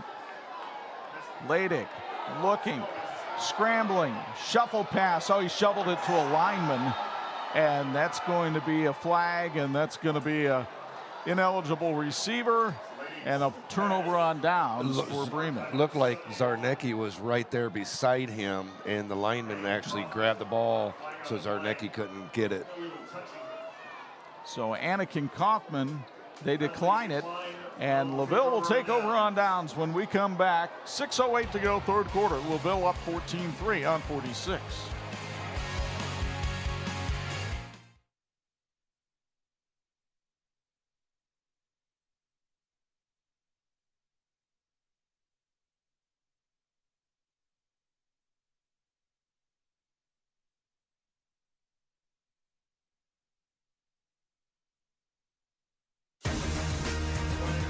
This edition of the 46 Game of the Week being brought to you in part by Crown Trophies. They're nationally known and locally owned. Chuck Freeby, Bo Hunt, Angelo DiCarlo back with you from Don Bungie Field. LaVille leading Bremen by a count of 14-3 midway through the 3rd quarter. The Lancers taking over on downs at their own 29-yard line. Swihart Motors says, go Lancers. At Swihart Motors in La Paz, they're founded on trust, integrity, and respect. Call today, 574-475-6923. Xavier Lefebvre lined up on the wrong side. This is a bit of an interesting formation for LaVille. Empty backfield, and Lucas Plummer just going to try to run around everybody. Gets to the outside, but good pursuit by Bremen. And the Lions take Plummer down out of bounds at around the 33-yard line. Pickup of about 4 on the play. You can see the R&B Car Company replay. Bremen with a good job of really trying to contain that. Plummer did a good job of getting through those 2 tacklers right there, picking up a little bit of positive yards. Plummer was a pretty good running quarterback last year. 34 carries, 231 yards, 6 touchdowns. So that's an average of about 7 yards a carry. Tonight, that really hasn't been part of his arsenal. 3 carries for -4. No, and they really haven't called any direct quarterback draws or sweeps or anything like that. It's just been more of a play action and then having to run if he has to. But Cody Allen has had a good night, and he's got a first down for LaVille up to the 41-yard line as he picks up 9 on that play. And Allen now with 77 yards rushing on the night. Save time, save gas, save money. Shop Woody's. Woody's Supermarket in Bremen is proud to support the Bremen Lions and proud to be your hometown supermarket for over 70 years. Woody's Supermarket says, go Lions. New Prairie now with an 8-3 lead on LaPorte. Fairfield with an 8-6 lead on Goshen. So some odd scores here tonight. Plummer will keep it himself here, go around the right side and pick up the first down. Well, no, he's going to say they step out of bounds at the 49-yard line, so that's a pickup of 9 on the play for Plummer. But Justin Bagoni starting to open up the offense a little bit more here. Yeah, it's that kind of the ground and pound a little bit, open it up a little bit more and find out what worked in the first half and take advantage of it here in the second half.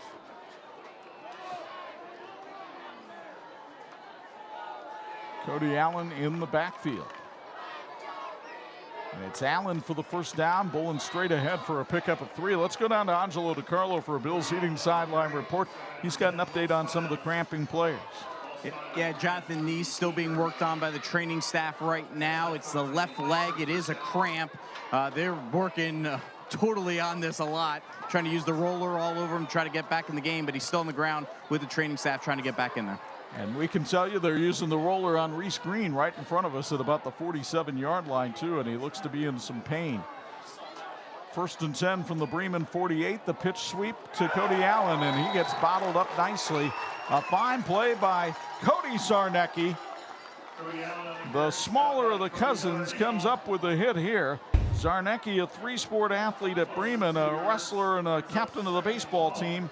Got right under the ankles that time of Allen, took him down for a loss of 2. Great open field tackle by Cody there, really coming in, going right at the legs and wrapping up.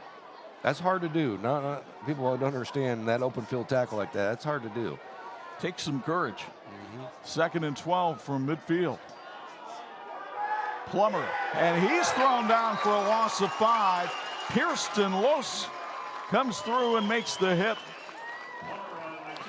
The Wooden Peel has been voted the best pizza in Northern Indiana. Is proud to be a part of the Bremen community. Find them on Facebook for weekly specials. The Wooden Peel is proud to support high school athletics and says go Lions. And a special thank you, Wooden Peel, for feeding our crew tonight with great food. And be sure to visit them in Bremen. So Losi gets the sack of Plummer back at the 46. And LaVille is looking at a 3rd and 17.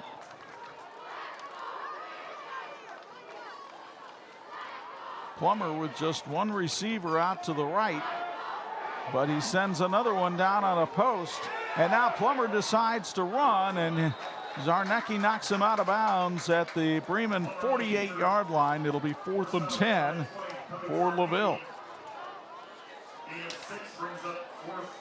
Remember, LaVille scored all of its points in the first 9 minutes of this game. They have not scored since about the 3-minute mark of the first quarter. Well, they haven't even got down inside the red zone, let alone having a chance at it. So this drive that they put together here is something they haven't done here in a while. Green is back on the field for Bremen to take the punt. Plummer nailed a beauty of 50 yards the last time, and he'll try to hang this one high and put it inside the 10. And a timeout called by LaVille. with 3:23 to go, third quarter. And we'll keep it right here.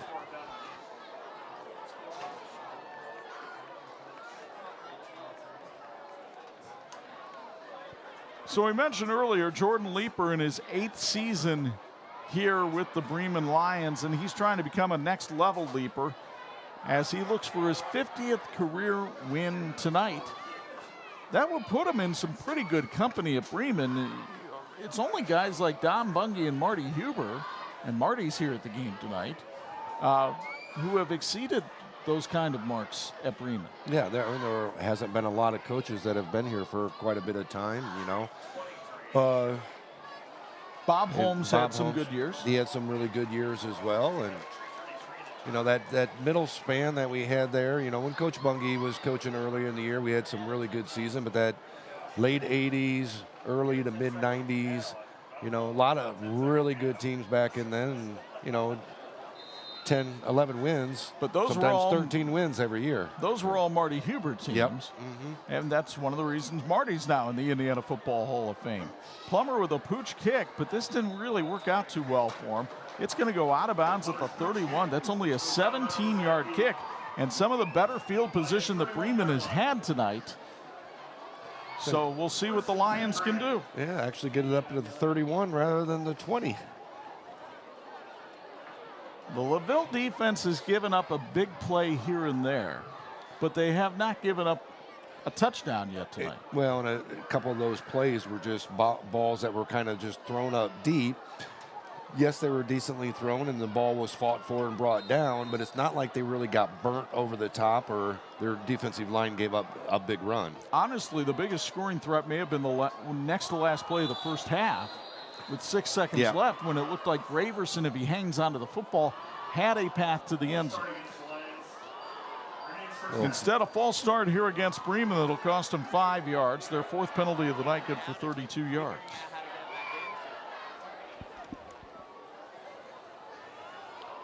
Still plenty of time in this game, early here, or later in the third quarter, but still early in the second half.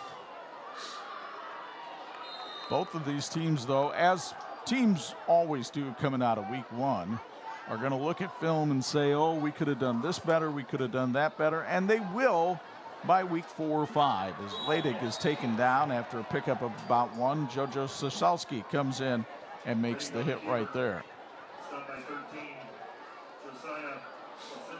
Bremen next week goes to School Field, and they'll take on South Bend, Washington. Jay Johnson now in charge of that team. Then they follow that with a couple of 1A teams in South Central and Triton. Meanwhile, LaVille has Triton next week coming over to Lancer Field, then Pioneer and Winamac. The meat of the LaVille schedule towards the back end. Towards the back end, yep. Leidig on play action, fires and finds his man. That's Graverson for a pickup of about 10 yards up to the 36, and it'll set up a 2nd and 5. Or excuse me, 3rd and 5, and now it's Graverson who comes up limping a little bit.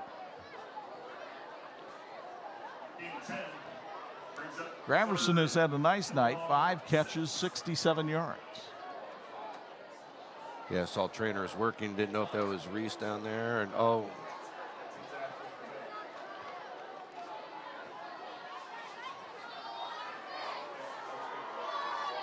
Third down and 6.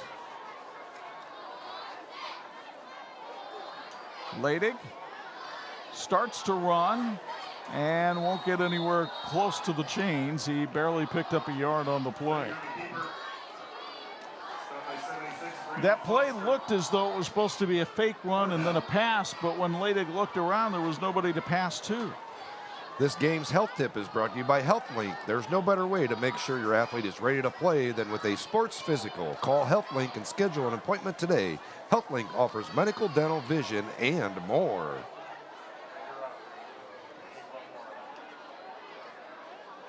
So it'll be 4th down and 5. A lot of shuffling going on, and it looks like they're going to try to punt it away. Jack Wildauer is out there to punt. Krzyzewski, the deep man, and now a whistle blows and a timeout will be taken by Bremen with 1:02 to go the third quarter. Not unusual in the first game of the season to see things a little bit sloppy, maybe sometimes even in your sideline management. For coaches, how difficult is that to set up? It's something you can't really prepare for. I mean, you got to just kind of go in the game, and you got to do it as the game's going on. And so I think that's one of the biggest things is being able to understand the game flow and manage as the game's going. You can't just set a script and this is what we're going to do regardless, because you have to be able to change as the game flows, moving along. So the timeout used there by Jordan Leeper to make sure his special teams unit knew what to do here. Bremen's still very much in this game, but they need to create a break right here, and maybe they can do it on special teams. Wildauer punts it out of there. A spiral that will hit and take a roll, and Bremen will down it at the LaVille 28. Not a bad punt by Jack Wildauer as he picks up 36 yards of field position for Bremen and pins LaVille back 1st and 10 at the 28. There you see Justin Begonia, the former John Glenn head coach and former Bremen quarterback. He's the offensive coordinator, and one of the things Jeff Kaiser liked to talk about before the game was the fact that he's got some former head coaches on this staff. Yeah, definitely. And a lot of talent. Justin went down to Evansville, played football down in Evansville, linebacker down there for them. Just a great all-around. We grew up together, played a lot of sports together with him, and just a fantastic coach as well. So 1st and 10 from the 28 for the Lancers. It's Cody Allen on the jet sweep. Allen with blockers in front. Allen all the way up to the midfield stripe. Cody Allen on the jet sweep. Finally stopped. They're going to spot him out of bounds at the 47-yard line. A pickup of 19 as you get another look from R&B Car Company and some great downfield blocking. Yeah, just a great job of getting down the field, getting up the field, if you call it, and Cody Allen really reading those blocks as he's going down. Just a great job tonight by Cody. Cody might be in line to be talking with Angelo DiCarlo after the game as our Raising Canes player of the game. John Neese finally back in the game. Missed that whole last defensive series over there with cramps. And they will give it to Michael Good on an attempted end around, and Good lucky to get back to the line of scrimmage. Young had him in the backfield, just couldn't wrap him up. Good, just a little bit too slippery for him to bring him down. And we'll see if LaVille decides to run another play. They do not need to here in the 3rd quarter. But they'll be coming up to the line of scrimmage just in case, and now Plummer has decided to bring everybody back to the huddle. So it looks like the Lancers will be content to kill the clock here in the 3rd quarter. As you would expect, the 55th renewal of these two rivals has been filled with emotions tonight, and the defenses have dominated for the last 2 quarters.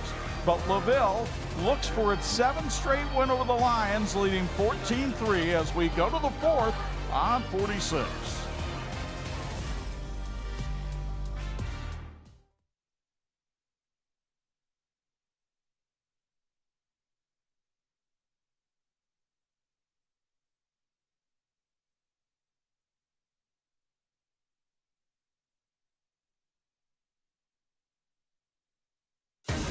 This edition of the 46 High School Football Game of the Week being brought to you by HealthLink, your community health center.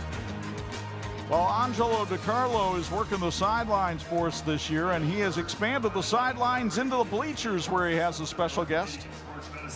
We're here with Susie Zarnecki, the grandmother of, well, a player from Bremen and a player for LaVille. What's this like having your grandsons play each other? Oh, it's fun. It's the hardest thing is sitting on the team on one side and cheering for both teams. I usually warn the people around me that I'm going to cheer for both teams, though.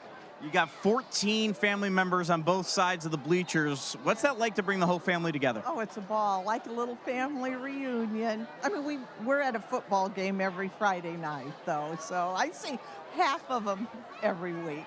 How do you decide which side you're sitting on? I usually pick the home team, and this year Cody's a senior, so I'll try to give him a little extra. Susie, thank you very much. Enjoy the rest of the game. Thank you, I will. Hey, Chuck, it's not the first year they've played each other. This is the 7th year Zarneckis have played each other on both sides, dating back to the older brothers going. So it's been all in the family for quite a while. Well, who leads the series, Anj? Well, I got to find that one out. We'll start the fourth quarter here with LaVille holding the football and Cody Allen having a big night as he takes it forward for a 9-yard run to set up a 3rd and 1, and that'll put Allen over 100 yards for the night. 15 carries, 106 as you get another look on the R&B Car Company replay. The blocking by the offensive line, particularly on the right side tonight, has been terrific. Well, and Cody's been just a workhorse tonight, just following those blocks and just, wearing that defense down, and just done a fantastic job of, not really picking up a lot of yards in that first half, but now he's starting to get those yards. And he'll get some more right up the middle here. Tries to cut to the right side. Reese Green throws him down at the 36. A LaVille first down. And a pickup of 8 on the play for Allen. Allen's not careful. Another 6 yards, and he'll outgain his entire 2022 season. But this is what we talked about, the seamless transition of this LaVille team from Will Hostrasser to Jeff Kaiser. And it has shown up tonight, an offensive line that had to be rebuilt. They appear to have done that. They had to find new running backs, and they appear to have done that as Allen goes forward for another 3 yards. And that's the mark of a program, right? Yeah, I mean, when you're talking about a program, that Will did such a great job of really building up the youth program as well. And, I had fortunate enough to be a part of that for a few years when my son was over at LaVille in elementary and junior high school. Really seeing how they went down and talked to the younger kids and developed that younger program and built that. And that's where you got to start. You got to start with those younger kids in order to build that program to have longevity. 2nd and 7. Again, it's Allen. This time on a sweep to the left side. Tries to put a move on a man and can't do it because a nice tackle that time by Braden Parrish. They are very high on that sophomore here at Bremen. And you can see why. Yeah. He's made a couple of nice plays tonight. Yeah, he's come up and played some great plays and sticks his nose in there, not afraid to really, get dirty at all. Allen now with 18 carries on the night for 119 yards. LaVille looking at a 3rd and 4. Get the feeling they're going to keep it on the ground here. And they do with Allen again. And he is tripped up on the outside. A good open field tackle that time by Josh Flora. And Flora is able to stop him about 2 yards short of a first down. And Eric Bedock and the rest of that offensive line want to go for it. Yeah, just a great job, really. Reese and the rest of that Bremen D really stopping him there, forcing this long 4th and 2. Well, this is definitely an improved Bremen team from a year ago, especially defensively, because they gave up some big numbers in games last year. This is a Bremen defense that allowed 25 points a game, and yet they held 5 opponents to single digits. 4th and 2 here. Can they come up with a big stop? It's Allen up the middle, and he got the first down. Allen with a surge off the middle of the field, and he'll pick up 4 on 4th and 2 to move the chains for LaVille. Again, a rebuild offensive line that is getting surge up front and allowing Allen to do that. You got Neese driving that line as well, and Allen just following his blocks, knowing that he only has to pick up a couple yards. Eric Bedock and Brandon Nettrower, the seniors on that line, but they've got Nehemiah Stanley and Braden Foster, a couple of sophomores, and the junior Eli Platts. 1st and 10. Now it's Neese, and Neese, the thunder of this team, slams his way up to the 15-yard line. That's a nice pickup of about 7 on the play. Hey, did you know that Cane's is in session? Order online, raisingcanes.com, or through their mobile app for cook-to-order chicken fingers, crinkle-cut fries, fresh coleslaw, buttery Texas toast, my favorite, and their craveable cane sauce. Big cheer for the new school year and Raising Cane's chicken fingers. One love. 2nd and 3. Again, the pitch to Allen, but this time Bremen's in the backfield. Cody Zarnecki gets back there. That'll put a grandma smile up. A loss of 6 on the play, and you'll get another look here from R&B. Oh, what a great job just fighting off the block by Cody, getting upfield, making the tackle. That's a big play right there, knocking him back. Now LaVille looking at a 3rd and 9, but remember, they've got a very good kicker in Lucas Plummer. A touchdown, though, could put this thing out of reach with 6:45 to go. Lancers chewing up time here in the 4th. They give it to Allen again behind the offensive line. A surge will take him up to about the 18-yard line. And Plummer coming over saying, do I need the kicking tee?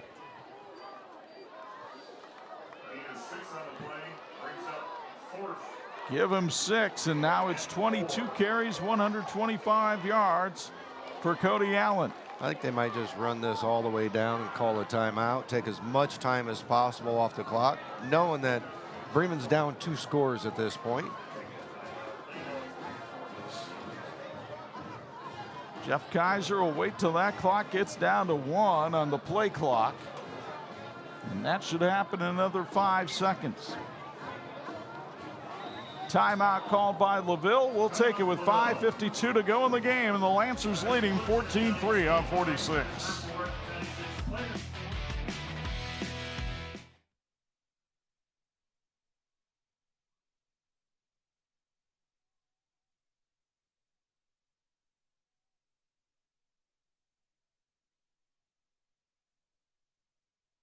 This edition of the 46 Game of the Week brought to you in part by Imagineering Finishing Technologies. IFT, where quality is a way of life. Back in Mint City, Bremen, Indiana.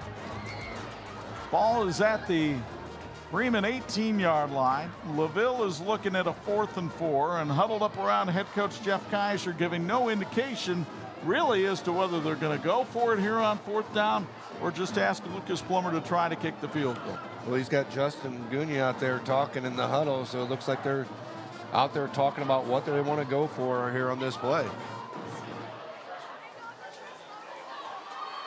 They do have an 11-point lead. They've got Bremen pinned back, and quite frankly, the LaVille defense has been a dominant unit on the field here tonight. So even if you don't get it here, you're forcing Bremen to go the length of the field, get the ball back, and score again to win the game. Correct.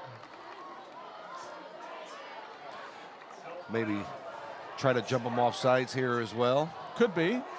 And if you take the delay of game, that doesn't phase Plummer all that much, but I think it was a false start on LaVille this time. Yeah. Looked like the center was the only one that didn't go on 2 and snap the ball early. So the false start will cost them 5, and let's see if that changes the strategy at all. Jeff Kaiser out there trying to plead his case with the officials, but they're not going to change the call now.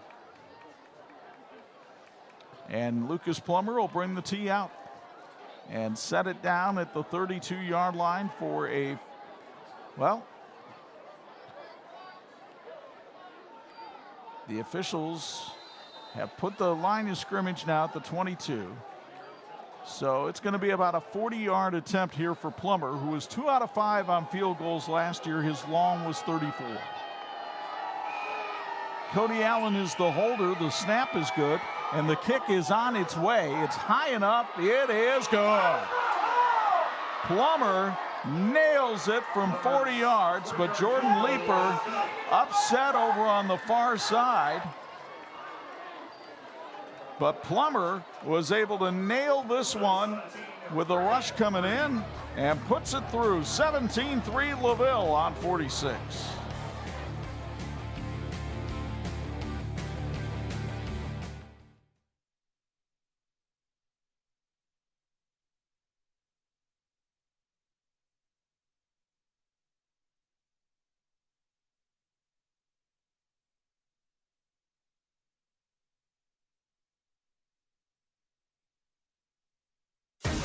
This edition of the 46 Game of the Week brought to you in part by the Indiana High School Athletic Association, keeping education in front of athletics. Couple of field goals in this game. You don't see that often in high school football anymore. No, you don't. And a couple decent field goals as well. That one right there, 40 yards out. Probably could have easily gone 50 to 55 on that one. He's got a leg. He sure does. A lot of people think that might be even his future in college. Let's go downstairs to Angelo DiCarlo. He's got a Bills Heating sideline report. Chuck, Sawyer Burks, the outstanding offensive lineman and defensive lineman for Bremen, currently out of the game right now. They're treating him for a cramp as well. He's the top lineman, and they're still working on him, maybe going for a knee brace now as well. So maybe it's more than cramping right now for Sawyer Burks. He had tweaked his ankle last week. Doesn't look to be an ankle injury, but hopefully he's okay. And it is, in fact, just cramping, but we'll just have to wait and see. Either way, not a good thing for Bremen with their top lineman. Not at this stage of the game, down by 2 touchdowns. Here's the kickoff return with Reese Green, who has had his own cramping problems tonight, but not cramping here. Green serpentines his way through the LaVille defense all the way to the 49. And you'll get another look from R&B Car Company, and that puts some life into this crowd at Don Bungay. What a great job by Reese reading that setup, coming upfield, getting the cut out to the side, full speed, and then a little cut back, picking up those extra 10, 15 yards right there by cutting it back. Good job, Reese. So you have to figure Jordan Leeper is almost ready to pull out the old El Paso offense here. Silas Ladig tonight is 8 out of 12 for 112 yards and 1 interception. And he's going to need a big fourth quarter from his receiving core if Bremen is going to get back in this one. Tyrus Graverson, his main man, is in the slot on the near side. But it's Ladig running the football. And had nowhere to go because Jonathan Neese and Braden Foster are right there. And there's an injured Bremen Lion down on the field. And it may well be Silas Ladig. And it is. And he comes up holding his right arm. It's a loss of 4 on the play. LaVille was trying to say there was a fumble. Yeah, it looked like Neese took the ball from Silas, but it looked like Silas was down before that happened. You get another look from R&B Car Company, and here's the play and the forward progress, and that's where the arm injury occurred. Yeah, he just ripped the ball right out from him. So Reese Green comes in as a receiver, and who's going to play quarterback here? It's going to be Ladig. Came back on the field. And Ladig throws and has his man out there, and that is Reese Green, and Green is going to see this one brought back for a holding call. Hey, the 57th annual Blueberry Festival is coming up Labor Day weekend. Bring the whole family for great food and great family fun. Check out all the festivities at blueberryfestival.org. So the flag was thrown up at the 46-yard line. It'll be a 10-yard infraction from there, and that's basically going to be a 1-yard penalty on Bremen, but it negates a solid gain and sets up the Lions with a 2nd down and 15.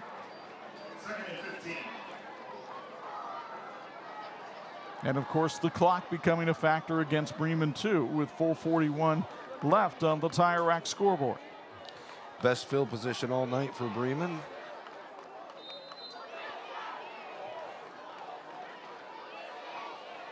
Graverson and Green right in front of you on the left-hand side of Leidig.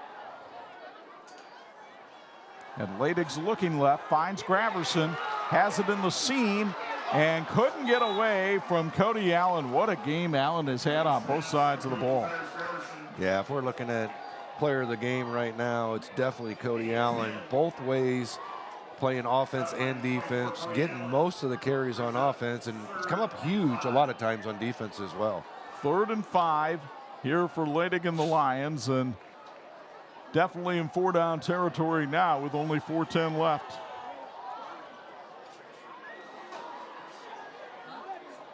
Leidig has thrown for 122 yards tonight. The interception early, though, was a killer. Yeah, it led to that first score by LaVille, getting up early 7-0. Leidig play action, hits his man Graverson on a slant, and it's a first down up to the 38-yard line, a pickup of 7 on the play. Graverson has had an outstanding night with 7 catches for 84 yards. They have yet to throw to the tight end Noah Wildauer, and now they flex him way out to the right. And Leidig looking to throw and almost found a man slipping behind LaFave, but Graverson couldn't come up with it. That was a great hold back on that. He almost was trying to throw that right into coverage, was able to hold it up. Too bad he couldn't have gone downfield because he had Wildauer wide open downfield along the seam, but he was just off balance and couldn't throw it down there. 2nd and 10. And as soon as I saw Wildauer go out, flexed, I thought, well, he was probably the guy that play was originally intended to go to. Leidig will step up in the pocket, heave it down the field. Graverson couldn't come up with it. It would have been a heck of a catch. Imagineering Finishing's Technologies is South Bend is globally known as the knowledge source for metal finishing solutions. Like the team in this game, Imagineering is always working toward a great finish. Thank you to Imagineering for your continued support of high school sports on TV46. 3rd and 10 from the LaVille 38. Bremen has penetrated LaVille territory quite a few times tonight. They just have not been able to get past the 20-yard line. It's been the Iron Curtain. Leidig looked left, throws right, has his man. Now they're inside the 20. Reese Green coming to the end zone. Touchdown, Bremen.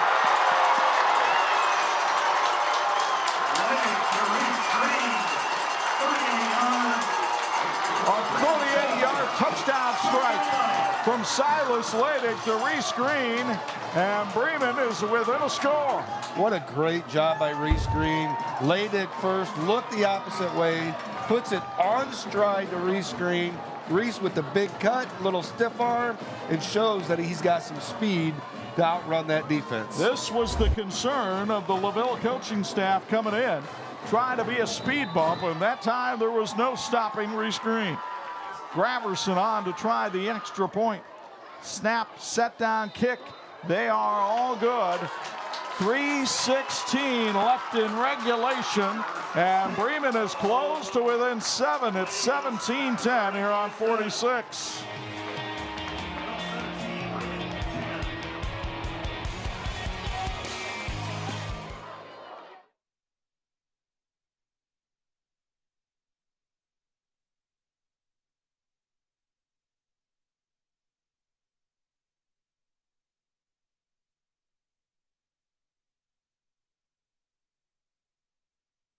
Edition of the 46 Game of the Week brought to you by TireRack.com, the way tire buying should be.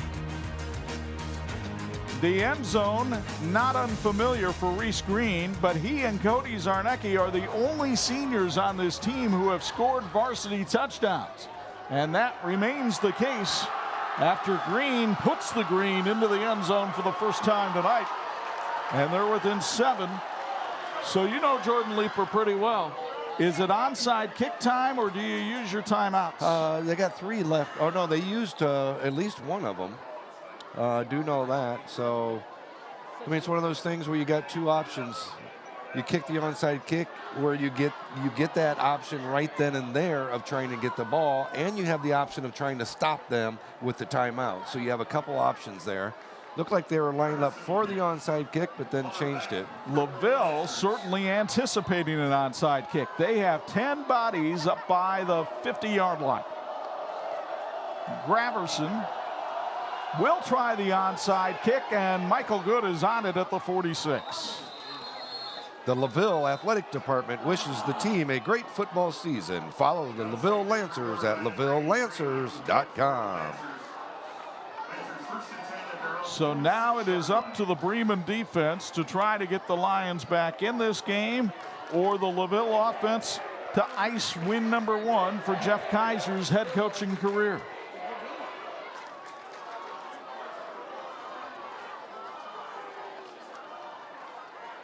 And a very WHME-like 3:16 left on the clock here in regulation. Of course it is.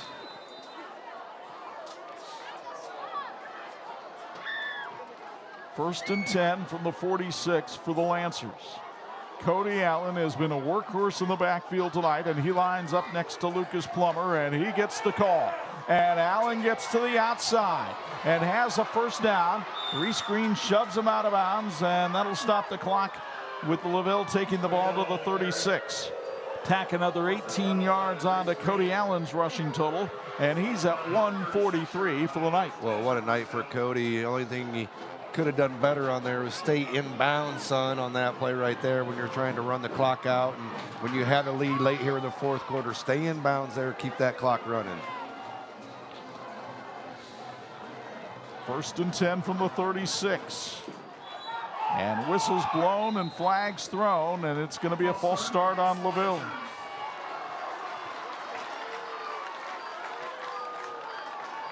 Sets up a first and 15. That likely doesn't bother LaVille as much as the fact that the clock isn't moving. Yep, I think that's the biggest thing. You got to keep that clock moving if you're LaVille, and Bremen, of course, wants to stop. Can Bremen strip the ball here and force a turnover? Allen has been sure-handed tonight. Plummer winds up having to keep it, and Plummer is dropped at the 40-yard line by Josh Flora. What you just talked about, one of those kind of miss handoffs, kind of bobbled it just a little bit. And one of those plays that Plummer, being a senior, was able to really hold on to that, knowing that, hey, you missed the handoff, just keep it and run with it. Second and 15. Of course, LaVille will be bleeding the play clock on every snap here. And that's the benefit of your 4-year starter at quarterback being out there. Lucas Plummer has been through the wars.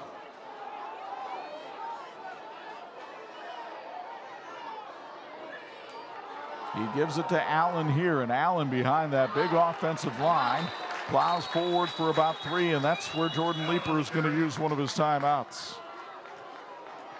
A reminder, a doubleheader next weekend on TV46. Friday afternoon at 4 o'clock, settle in as Grand Rapids West Catholic Landing Grove brings the defending state champs into Edwardsburg for Dan Purley's first game as the Eddies head coach. We'll show it again Saturday at 11:30. That's after we show you the backyard brawl. Mishawaka and Penn playing each other for the first time in 4 years at Everwise Freed Field. Blake Fisher versus Nolan McCullough. Or excuse me, Brady Fisher. Blake Fisher plays for Notre Dame. Brady Fisher versus Nolan McCullough. We'll have that one for you Friday night at 11 and Saturday morning at 9. Can't wait to do that Thursday night game and then come right back home and do the Princess City, the backyard brawl, and Coach Kinder and Coach Yeoman, and get back out there in the fields with those guys. Meanwhile, here at Don Bungie Field in Bremen, LaVille looking at a 3rd and 11 with 2:16 on the clock. Bremen, I believe, has 1 timeout remaining. That's what our scoreboard shows as well.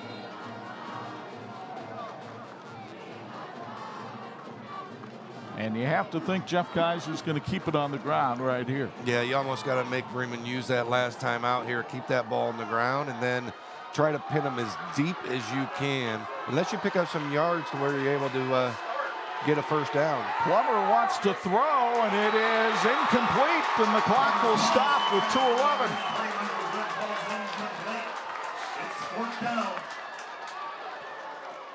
We saw Plummer pooch kick earlier in the game, and this, of course, would be a classic situation for it at the Bremen 37.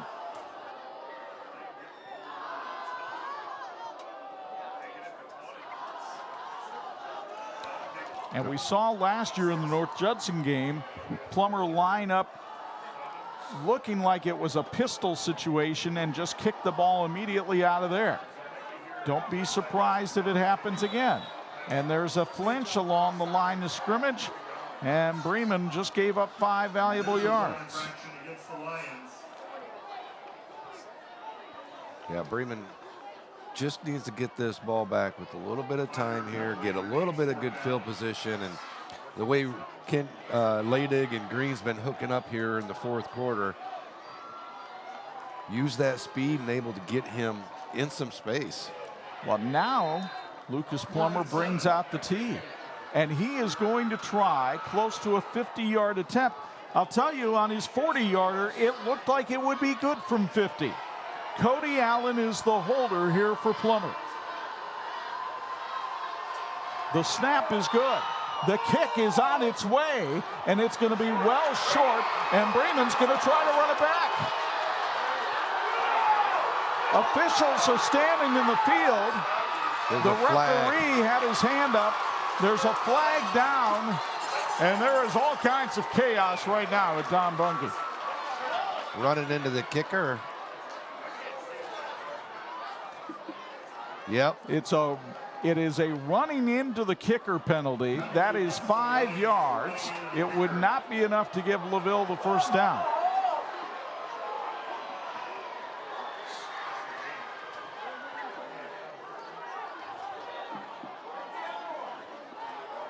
Jordan Leeper looking on, as is everybody else. So it's 5 yards from the previous spot. We think we have it on the R&B Car Company replay. Let's take another look. And it was tough to see there as the camera moved to follow the ball, but there was a lot of traffic right around Lucas Plummer. Now at this point, do they just go ahead and try to run their full house backfield and just bulldoze forward for the first down, or they try for that field goal again? Oh, I think you're this close. 4th and 2 from the 27. The way this offensive line is played tonight, I would put my confidence in them if I were Jeff Kaiser. There is no tee in the hand of Plummer here.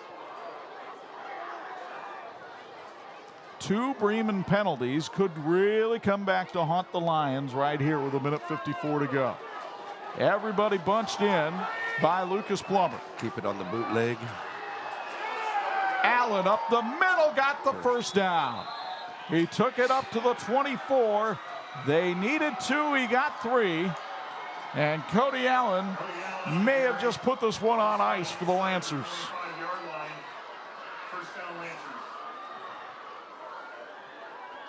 Jordan Leeper furious along the sidelines. He felt there was a chop block in there that didn't get called. Didn't see anything there on the R&B Car Company replay. That offensive line tonight, what can you say about LaVille's offensive line? Just a rebuilding effect that they've done with this offensive line, the way they played tonight. It's Allen again, and he makes sure the ball is wrapped up before Zarnecki wraps him up, and Bremen will take its last time out. And we'll keep it here. What has impressed you most about your alma mater tonight, Bo? The poise that they had after that first quarter. I mean, they got down 14-0 early, and it was quick. and their ability to have some poise and really come up and step up defensively. I think they found their offense a little bit here in the second half, but I think their defense is what impresses me most throughout this whole game. This, excuse me, this is a very talented and speed offense that LaVille has here, and they've really shut them down here tonight. Meanwhile, let's go down to Angelo DiCarlo for a Bills Heating sideline report. I asked Bo about Bremen. Well, what's impressed you about LaVille?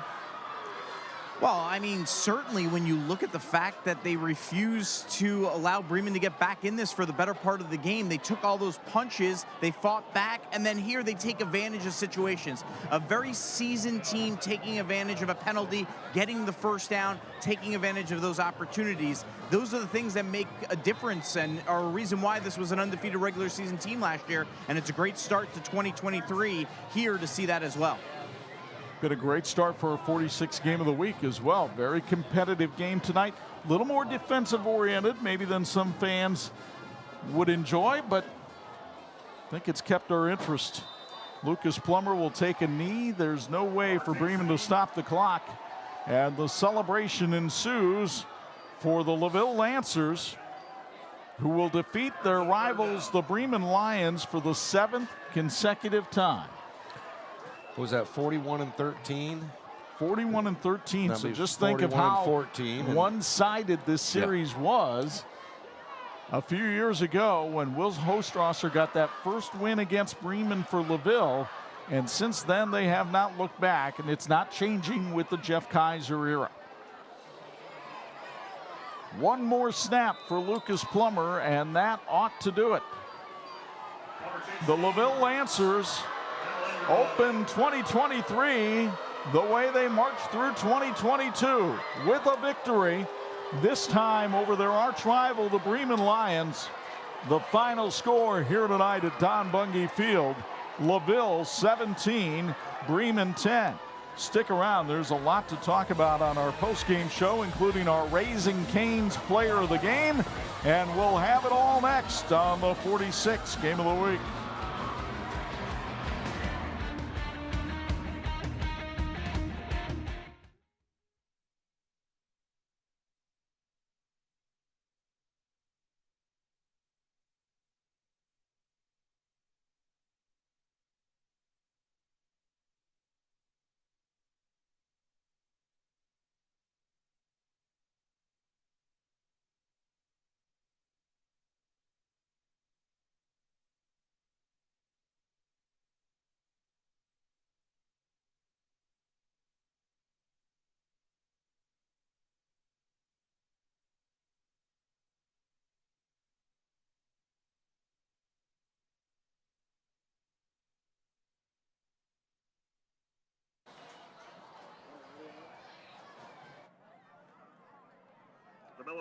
Well, Cody Allen, what a way to kick off 2023. How does it feel to come away with this victory? It feels great. You know, we worked all summer for this. We were prepared, and our coaches pushed us really hard for this game. Obviously a great rivalry game, two neighboring schools. You guys came out strong. You scored those 2 early touchdowns. They never gave up. How hard fought of a game was this? You know, it was a hard fought game. Both the teams pushed each other tonight, and we got a lot to learn from this game. What do you like about your group, and how much does the experience you guys have last year help you in a game like this where you keep on getting some punches back? You know, this group, we've been playing since we were 7 years old.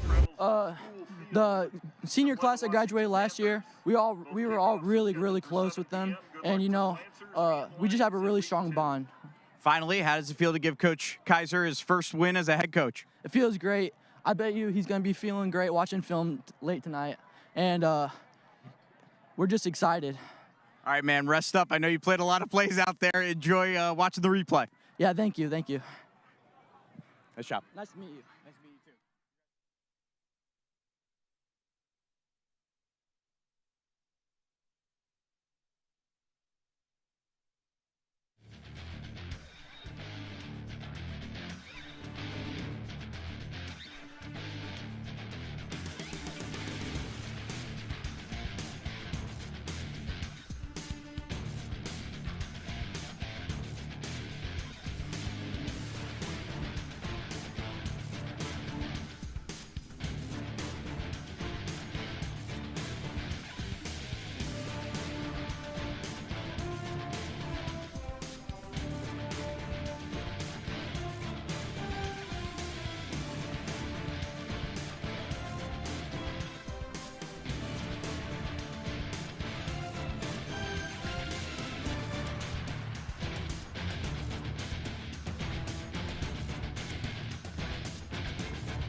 Thanks for watching the WHME TV 46 High School Football Game of the Week, brought to you by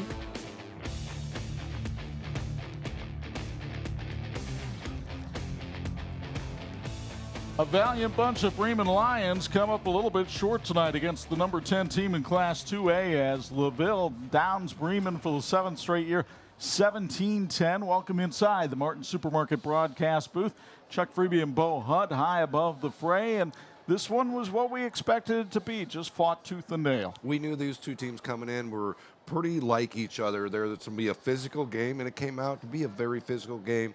LaVille did a really good job of getting up early, taking care of advantages, that they had in the game and mistakes that Bremen had. The biggest advantage LaVille had in this game was in the running game, and Cody Allen was the embodiment of that. 26 carries, 152 yards, and 2 touchdowns. He is our Raising Cane's player of the game, and he is standing by now with Angelo DiCarlo down on the field. Well, Cody Allen, what a way to kick off 2023. How does it feel to come away with this victory? It feels great. We worked all summer for this. We were prepared, and our coaches pushed us really hard for this game. Obviously a great rivalry game, 2 neighboring schools. You guys came out strong. You scored those 2 early touchdowns. They never gave up. How hard fought of a game was this? It was a hard fought game. Both the teams pushed each other tonight, and we got a lot to learn from this game. What do you like about your group, and how much does the experience you guys have last year help you in a game like this where you keep on getting some punches back? This group, we've been playing since we were 7 years old. The senior class that graduated last year, we were all really, really close with them, and we just have a really strong bond. Finally, how does it feel to give Coach Kaiser his first win as a head coach? It feels great. I bet you he's going to be feeling great watching film late tonight, and we're just excited. All right, man, rest up. I know you played a lot of plays out there. Enjoy watching the replay. Yeah, thank you. Our player of the game brought to you by Raising Cranes, our one love, craving chicken finger meals. So the LaVille Lancers now move on to face Triton next week. And if they think Cody Shively and the Trojans are just going to roll over, guess again. Yeah, they're going to come in there, they're going to be ready to go, and they got to prepare and be ready to go that week too. Meanwhile, Bremen goes to School Field and plays South Bend, Washington. But I think Jordan Leeper overall has to feel pretty good about his team if they come out of this with their health. If anything, with Bremen, I saw improvement on the defensive side in the first half and then all the way through the second quarter. The thing with their offense, it didn't really come alive until the second half and late in the second half, but it started to come alive. They started to find their identity a little bit. The question mark for Bremen will be, do they have a running game? Is it that this LaVille defense is that good, or is it a problem with the backs and the offensive line? Yeah, I think that's something they're going to have to work on and figure out here. And it's going to take a few weeks for them to figure out whether or not they have a running game, or if they need to work on it, or if they just scrap it and they just throw that ball up with Leidig. Good to see you. I hope you enjoyed your easy week. Oh, yeah, easy walk down to the field here. Yeah, and just one game, because we've got a doubleheader for you next week on TV46. But first, our thanks to our great 46 crew, led by our production manager, Dean Korsmo, and the bubbly one, Tony Beltran, back working the buttons tonight. A reminder, we've got the Notre Dame Federal Credit Union Irish football fix for you Monday night at 7 on Pulse FM. And then next week, doubleheader action. In Michigan, Grand Rapids West Catholic faces Edwardsburg. That's Friday afternoon at 4 and Saturday at 11:30. And Friday night at 11 and Saturday morning at 9, it's the Backyard Brawl with Penn in Mishawaka. Now, for my broadcast partners, the Hall of Famer Bo Hutt and Angelo DiCarlo, it's Chuck Freeby. Once again, the final score from Don Bungie, LaVille 17, Bremen 10. So long from Mint City.